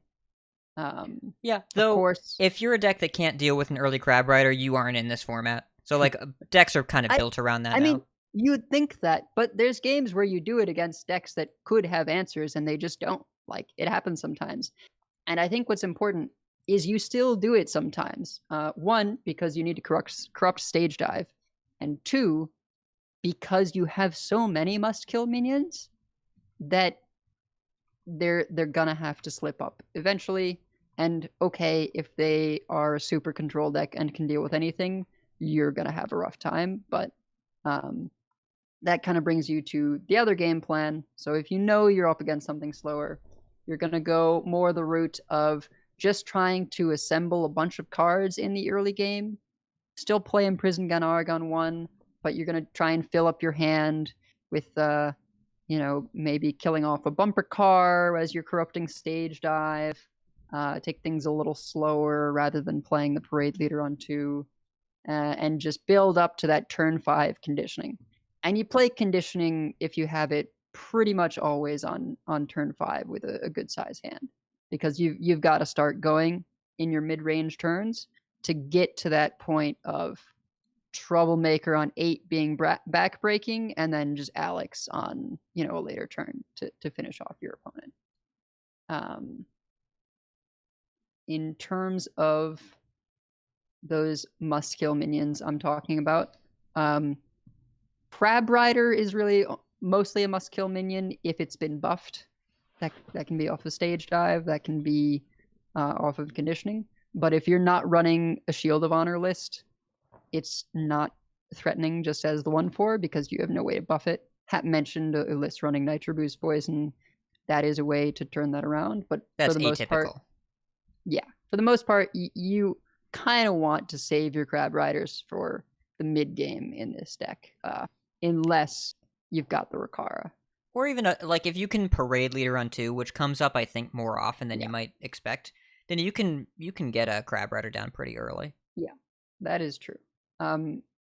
Parade minus conditioning, parade leader is the other way you're buffing Crab Riders. A lot of times people will do it in the same turn as a playmaker, so you get like the 3/1 to kill something, and then you've got your full health 1 left over. Well, so it's a if you have parade leader, playmaker, the Crab 5/1. Riders, it's a 3/4 and then a 5/1.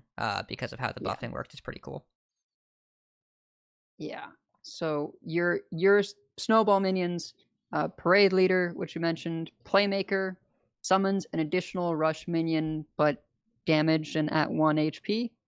That card is kind of nuts. Not usually played on 3.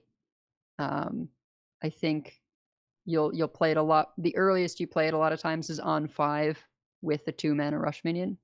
Bumper car usually. Especially bumper car. Yeah. Yeah. Because in lieu of card draw, you just fill your hand with 1/1 riders that you can buff with conditioning. Yeah. And it's not so bad either if you can set up a Tent Trasher, if you are playing those, a lot of times like you can have a Sword Eater on 4 or whatever that counts as the pirate, and you can end up with a bumper car in play and go playmaker into Tent Trasher and having a second 5/1 rusher, or if you buffed it with something else with a stage dive or conditioning or whatever. It's just a lot of stats that kind of comes out of nowhere. It's really hard to get on the board and stay on the board against Rush Warrior unless you are a Paladin deck with Blessing of Authority, and then that's how you do that. Right. But if they can keep you off the board so that you can't really Blessing of Authority, then, that's why Warrior can be pretty good in that matchup.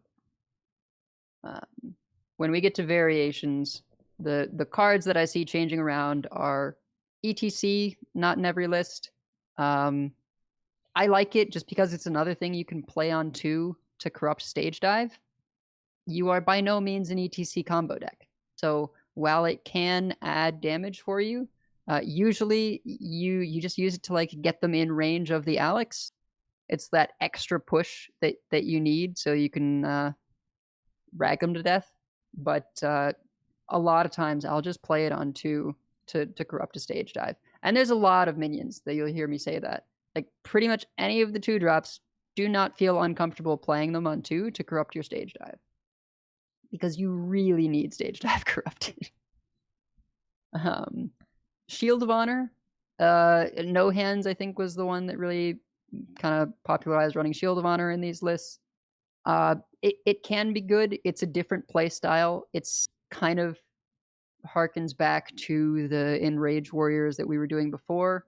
I certainly think it has its place, and you can get to snowball much earlier with Shield of Honor because you can do things like play a War Maul on 3 and then Shield of Honor it. Play a Crab Rider on 2, kill a 1/1, Shield of Honor it.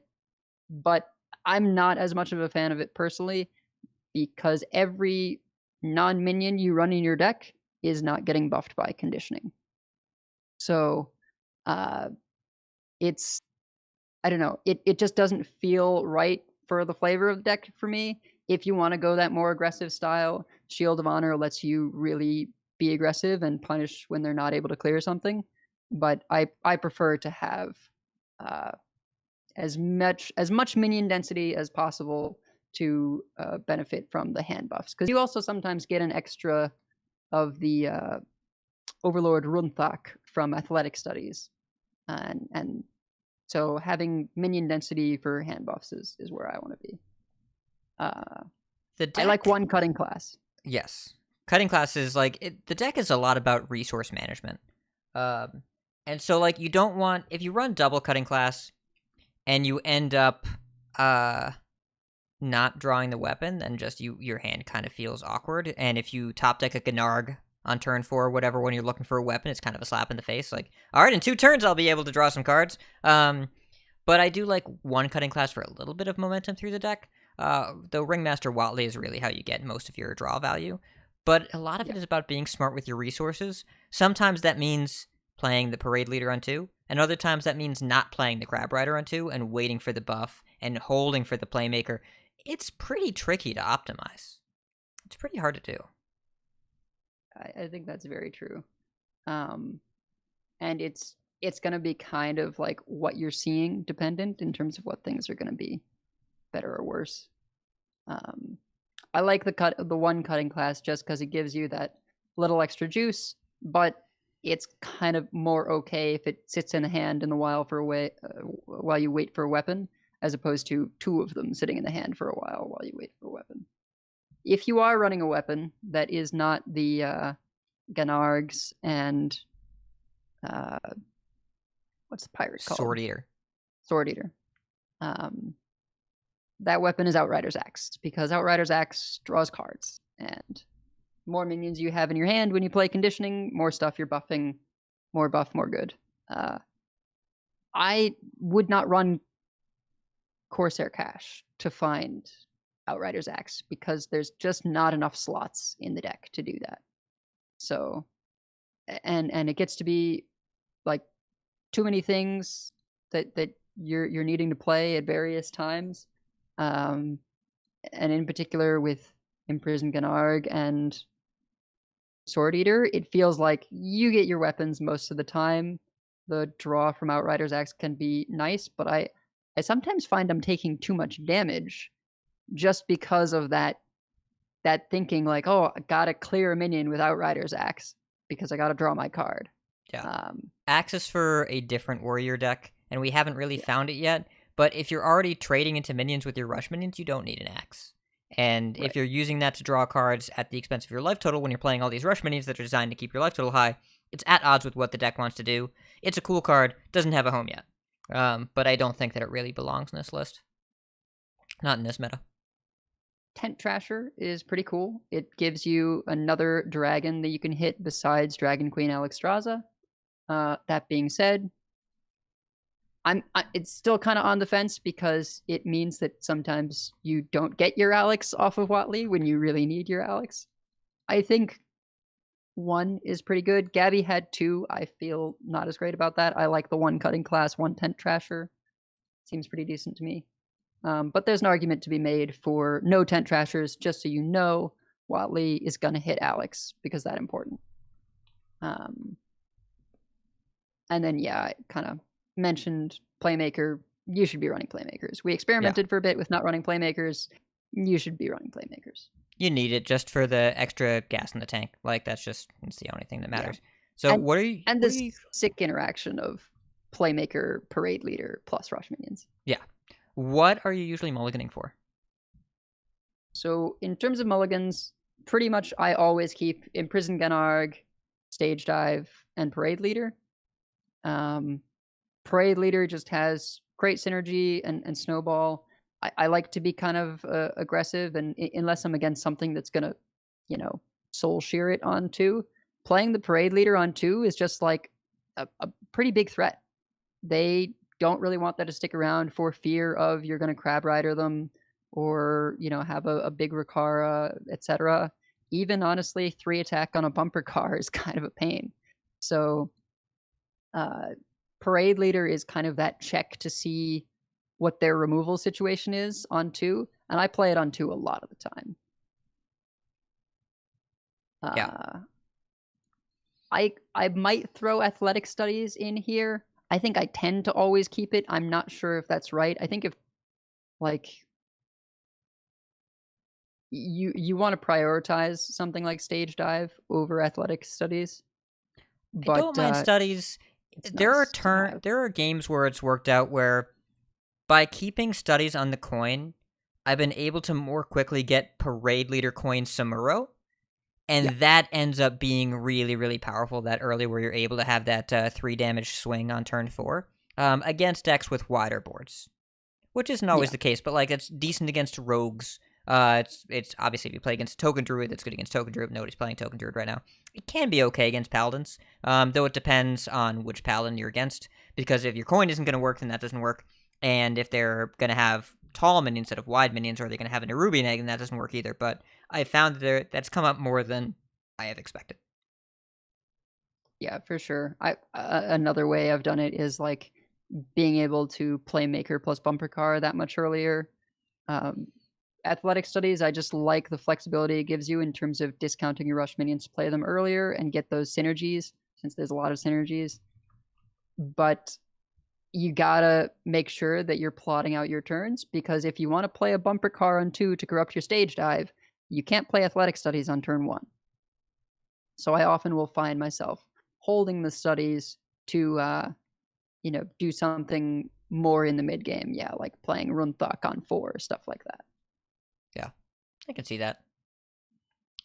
When do you find yourself keeping one attack minions, Wormall and Crab Rider? Are those like really just for aggro matchups? Yeah, so against Hunter, Crab Rider is your best answer to Volpertinger.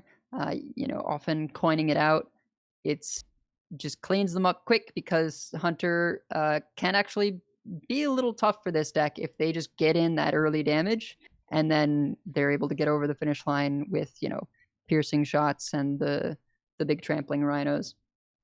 But usually, like I said, unless you have things like Shield of Honor, Nitro Boost Poison in your list to buff the Crab Rider, you kind of want to pull it off stage dive, or wait to play it until you have a conditioning. So I don't like it as much in my mulligan. Warmaul Challenger, I keep a lot of the time. It is best in aggro matchups and also pretty good against a lot of rogue minions. So I would always keep it against Hunter, I would always keep it against Paladin, and I would probably keep it against Rogue. But it's a lot weaker against things like Priest, things like Warlock, if you don't have a way to actually make it a threatening minion. Now, they may not know that you don't have Shield of Honors in your list, but it's still, it's not the threat that you really want against those decks. And that kind of brings us to the slower decks, Priest, Warlock, and I even kind of put Rogue in this category, because Rogue doesn't usually pop off super fast in this meta, so you can afford to be a little greedier. I tend to keep Ringmaster Watley against Rogue, because I feel like I'll often have the time to get it down, and Ringmaster Watley is so powerful. Having that guaranteed draw 3 minions, you're getting a Sword Eater, you're getting Alex or Tent Trasher if that's in your list, and you know that you're getting a Bumper Car. Those are just, really important minions for the deck. Sword Eaters, honestly, Hat was saying, you use rush minions in this deck to clear the board so that your axes can go face. You get a lot of weapon damage in with this deck. It's what a difference a set makes. Wally was so bad in Darkmoon Fair, and then they made Crab Rider and races, and it's like, alright, he's a little better now. And anyway, he doesn't even draw them, right? It's what? Dragon It was Drag. Dragon Mag Pirates. Pirate. Oh, it was Alex Straza. That card's good. Dragnaros. Dragnaros. Dragnaros. I think Yeah. Dragnaros, but we were kind of calling Black Wing the 9-drop, the 9-mana 9/9. We were also kind of calling that Dragnaros. I don't know. It was Alex. Oh, yeah. Yeah. But yeah, Alex was a big thing. And if not for Watley, we would be running Talon in this deck just to draw Alex. But since we run Watley, Talon would be kind of redundant. Yeah. I think my biggest question with this deck, because when I was playing it, I felt like I was constantly building. Most of the time, I was building to the Troublemaker turn, and then I would generally get overloaded. My opponent would overload me, knowing that I'm going into my Troublemaker turn, and I would need the 3/3s to hit specific minions. And if they did, then I won the game. And if they went face instead, then I would either die on the crackback or they'd deal really easily with the Troublemaker and I'd be out of gas. So do you have any suggestions how you can effectively build up to the Troublemaker turn a little bit better, or how you play around when you have a Troublemaker in hand, I guess, if you have any suggestions along those lines? I mean, so in the best hands, you're able to get that turn 5 conditioning, and your mid-game boards are so threatening that, you know, they spend their turn clearing a board, and then you get to play the Troublemaker. Obviously, that doesn't always happen. I think that is one of the reasons why Tent Trasher can be great, because it is one of those, you know, mid-game chunky threats that they've got to deal with. But I find myself usually I'm doing something like turn 7 pop off with Playmaker Parade Leader Bumper Car or something like that. Doing some like really big play on 7 such that it's going to be challenging for the opponent to be able to deal with that swing turn. Another thing is like, you know, Samuro clear the board, play something out. So if you can get your sort of swing turn that clears their board, builds threatening board of your own, then ideally they have to spend their whole turn dealing with your board, and you can drop the Troublemaker on an empty board. You know, obviously easiest example of that is Warlock plays Twisting Nether their turn, you drop the Troublemaker.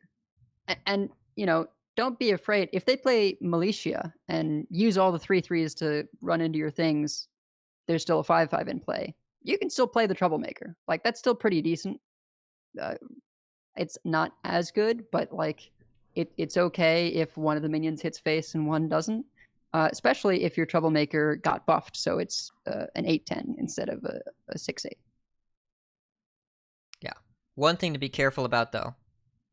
The late game warrior turns are telegraphed, and while your opponent cannot really play around Alex that much if they are at 8 or below, they just kind of die. If you were against a mage and they ring toss going into turn 8, they are looking for mirror entity. Be aware, they really want the ideal hits for mage in that matchup are Ice Barrier, Oasis Ally, mirror entity. And if they are going into turn 8 and they pick Oasis Mirror, and you play a Troublemaker, you probably lose.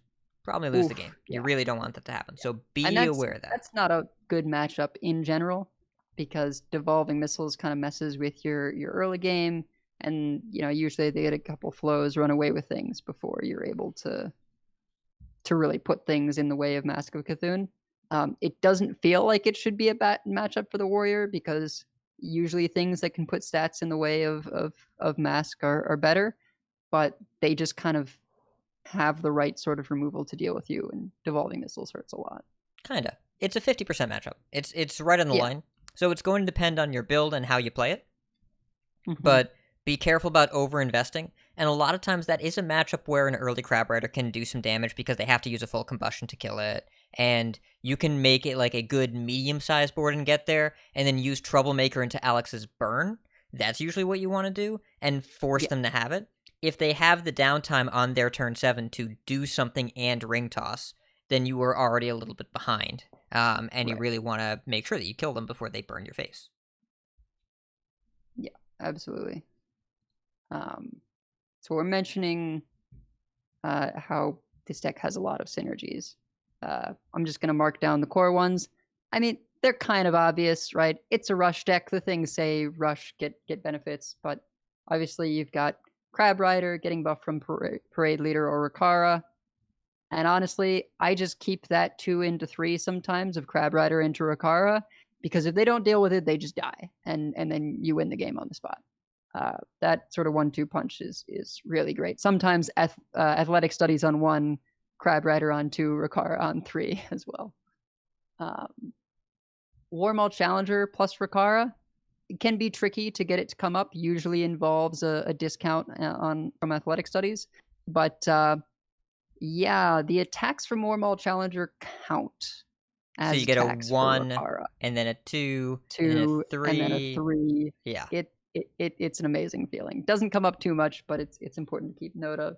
Yeah. Oh, while we're here, if your opponent has a Rakara in play, and you are playing a Hysteria deck, be careful about that math, because that can be rough. It can be good for you, it can be bad for you. It just gets weird. Yeah. Weird is a good way to put it.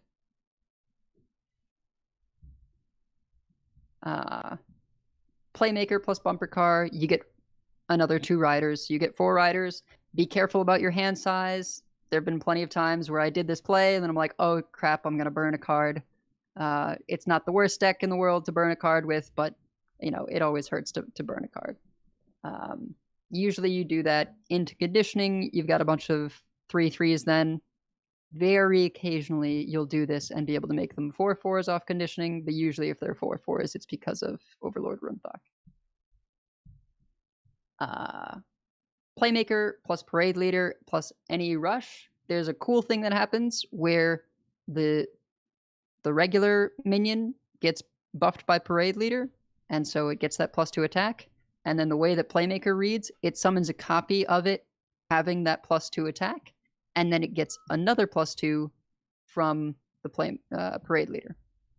So you end up doing this thing a lot of times where you play Playmaker, Parade Leader, and a bunch of the 1/1 rush riders, and you get 3 1s and 5 1s to clear. Lets you clear the board with just the riders and leave your snowball-y minions in play.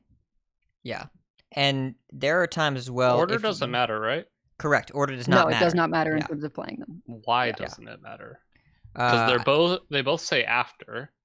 They both say after. I think that copying is at a particular time in the order. Like, I think that's near the end. I don't know exactly why. I think they wanted this to be beneficial to the player.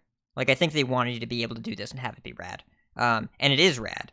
It doesn't come up a ton where the extra damage matters a lot, but, like, it's a thing. But yeah, for whatever reason, the timestamp ordering doesn't matter. It always works the same way. Interesting. And if you're late enough in the game, there are times as well where you can fire off the riders as well, and you just get to clear everything. Like, it's if you buff the riders to 4/4s or whatever, and you just get to sneak in an extra rider or two, and you get a 4/4 and a 4/1 and a 4/4 and a 4/1, you just build this huge board out of nowhere, and all their stuff dies. Yeah. There's definitely games where you just close out the game with 4/4 riders. And if you have ETC in the deck, sometimes you just close out the game by doing a lot of damage. Yeah. So you can get a kind of semi-ETC combo. It's not as crazy as it was because we can't copy ETC.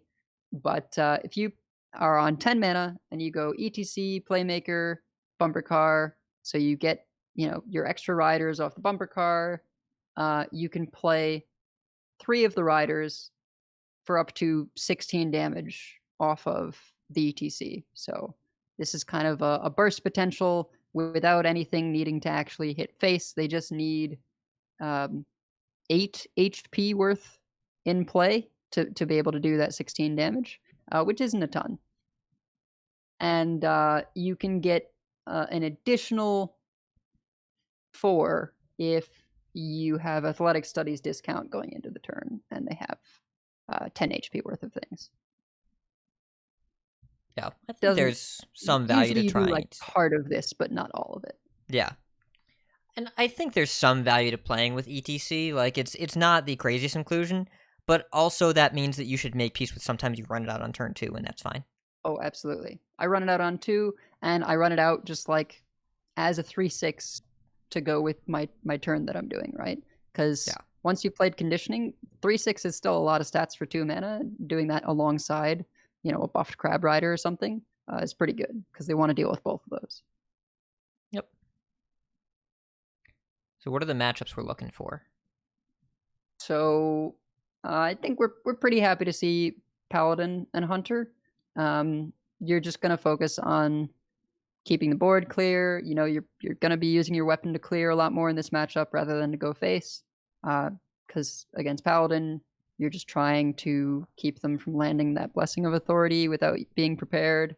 Against Hunter, you're just trying to keep them from getting that chip damage in early so that eventually you play your big stuff. Rhino isn't threatening because they don't have small targets for it to rush into. And then you get to, you know, counter pressure, close out the game with stuff like Troublemaker, Alex, your own face to heal, that kind of thing. Rogue is probably the best matchup. Yeah. Secret Rogue is a little rougher because of the Blackjack stunners, but Rogue really struggles with this matchup. You just have too many must kills, and if you land a conditioning, they're way too big for the Rogue's removal for the most part. You know, Rogue doesn't really want to spend Wicked Stab on minions, and they have to do that a lot in this matchup. It really comes down to how good is their Miracle turn, and a lot of times you just immediately pull the game back in your favor with your own swing turn, with Samuro or Playmaker Bumper Car kind of things. So Rogue, I think, might be the best matchup. At least it felt that way watching Masters Tour. Statistically, it is the second best matchup. The best matchup, Gibberling Druid does not like seeing this deck. That is not a matchup you want to see. You don't see it very much, but if you do, then you are generally happy because all their stuff dies to all your stuff. Yeah, that makes sense. But otherwise, yeah, the Rogue matchup is really, really good for us. Yeah, it's over 60% for both flavors of Rogue. Secret is actually slightly favored, just because you never trigger Dirty Tricks ever. Yeah, that makes sense.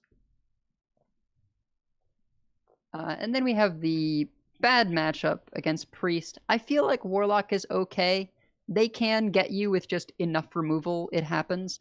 But a lot of times, if you pace yourself and like play Troublemaker as soon as they Twisting Nether, that kind of thing, you can get there against Warlock.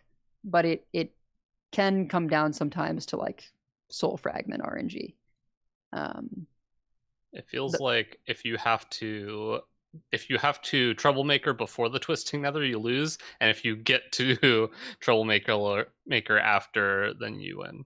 Yeah, that sounds about right. Against the Priest, it's a nightmare. Just pretend they don't have it most of the time. Play around Hysteria as the best you can against both of these decks. That's kind of the main playing around you can do. But against Priest, you kind of have to cheese them, right? It's going to be a combination of they have a not great hand and you were playing way more aggressive than they were expecting. And so, you know, they can't deal. Like, this is a matchup. I go for the Crab Rider into Rakara and hope we get there. It's a 35% win rate in the last week at Legend for the Warrior. Like, it's real. Bad. It is the counter. It is not quite as hard of a counter as Warlock is to Priest, but it is a really rough matchup. You really, really don't want to see it. Yeah. And then Mage, we mentioned earlier, pretty even. You're kind of on the standard game plan. It's a little awkward because they don't usually have minions for you to rush into. So you're just trying to put stats in play so that you don't get Mask of Cthulhu for a lot of damage. You hit them in the face with weapons a lot. Probably against Mage more than anything else. Yeah, that's the matchup where the Nitro boost poisons I've been trying are like the most relevant because it's usually 2-mana Fireball at least. Yeah, and then if you are really not liking the mages you're seeing, you know, there are a few flex slots. You can, instead of a Tent Trasher, run an Ogremancer, something like that. It helps, and you know, it's still a minion, so it gets buffed. Who doesn't like a 5/9 Ogremancer? So, ooh, your opponent. Well, this was very educational. I'm gonna go play some Rush Warrior before whatever nerfs come through. I don't think they'll nerf anything beyond Crab Rider, which is more of a neutral nerf than a nerf here. But if they nerf it from a 1/4 to a 1/3, it will be relevant. We'll notice it. Yeah, but the deck will probably still be just fine. So Edelweiss, thanks for all this information and knowledge. And everyone that's listening, we have so many folks we would like to thank. Check out the website, coincide.com. You can find our contact info, our show notes, and our Patreon information. You can monetarily support our show at patreon.com/coinconcede. Join us every week live by following us on Twitch at twitch.coinconcede.com. Join our community chats and our Discord at discord.coinconcede.com. Write into our email at coinconcede@gmail.com. Follow us on Twitter at coinconcede. Like, share, and follow us on Facebook at facebook.com/coinconcede. Like some CC swag, head into our shop at shop.coinconcede.com. Big thanks for producers.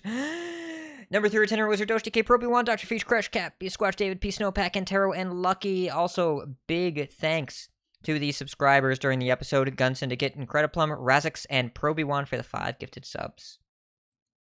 Bodicus, you have a very strange coin concede.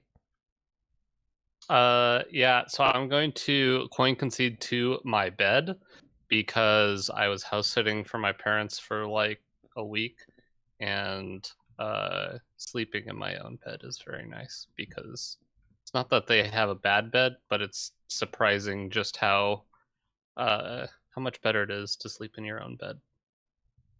It's a lot better. It's a big ups. Yeah. Well, I'm glad it's always been there for you. Your bed has always seemed like a good source of support. Yeah. Even if sometimes it has to be firm with you. So, Edelweiss. Coin concedes. Yeah, so coin concede to Doge and Schwally. There are others as well, but those are the names that I always recognize in my chat. I feel like Schwally, you get first message like most of the time. It's it's great to have regulars and just to always be able to have people to talk to in the stream. Welcome, any new folks, but I've been trying to, at the very least, always stream Tuesday and Thursday afternoons, and that's been really nice. I want to add more hours to that eventually, but my NSG schedule kind of pops around the rest of the week, so it's kind of hit and miss whether I'm able to do that. And then the other coin concede I have is to Dragon Rider, who our streams kind of end up aligning often in such a way that she ends up raiding me or I raid her, and so that's been a lot of fun. I'd like to anti-coin concede to Alec because when we're in the outro of the show, he just tweeted, Oh, no. 5 nerfs and 10 buffs coming next week. Shaman! Let's 5 go! nerfs and 10 buffs. That's so many 10. buffs. We had speculated that's good. Maybe they would do buffs, but man. 5 nerfs and 10 buffs. And he had That to is tweet insane. during the outro. Ah, Well, joke's on him. I've got another podcast tonight in 2 hours. So you want to hear now my you get to immediate speculate. thoughts over at the Vicious Syndicate podcast. But yeah, well, thank you, Alec, for putting that hint out there. Coin Concedes, the Grand Arcanum. He is our first messenger in here every single week. Dr. 3, the podcast over there, they had 100 episodes, so big thanks to, shout-outs to Dragon Rider, Daring Alkaline, and Major Death. Sway made it to the big stage, the big screen. Congratulations, Sway. And all the people that sent in bonus questions, we didn't have that many early on, but a lot of you came in with some great questions towards the deadline, so we're going to incorporate those into the BGs episode next week and make sure we ask those as well if we can. But there were questions about nerfs and buffs that are just blown out the window now. So yeah, I don't know what we're gonna do next week, but holy crap. So keep calm and follow twitter.com/GW_Alec. And if you see us on ladder, coin concede. Coin concede. coin concede.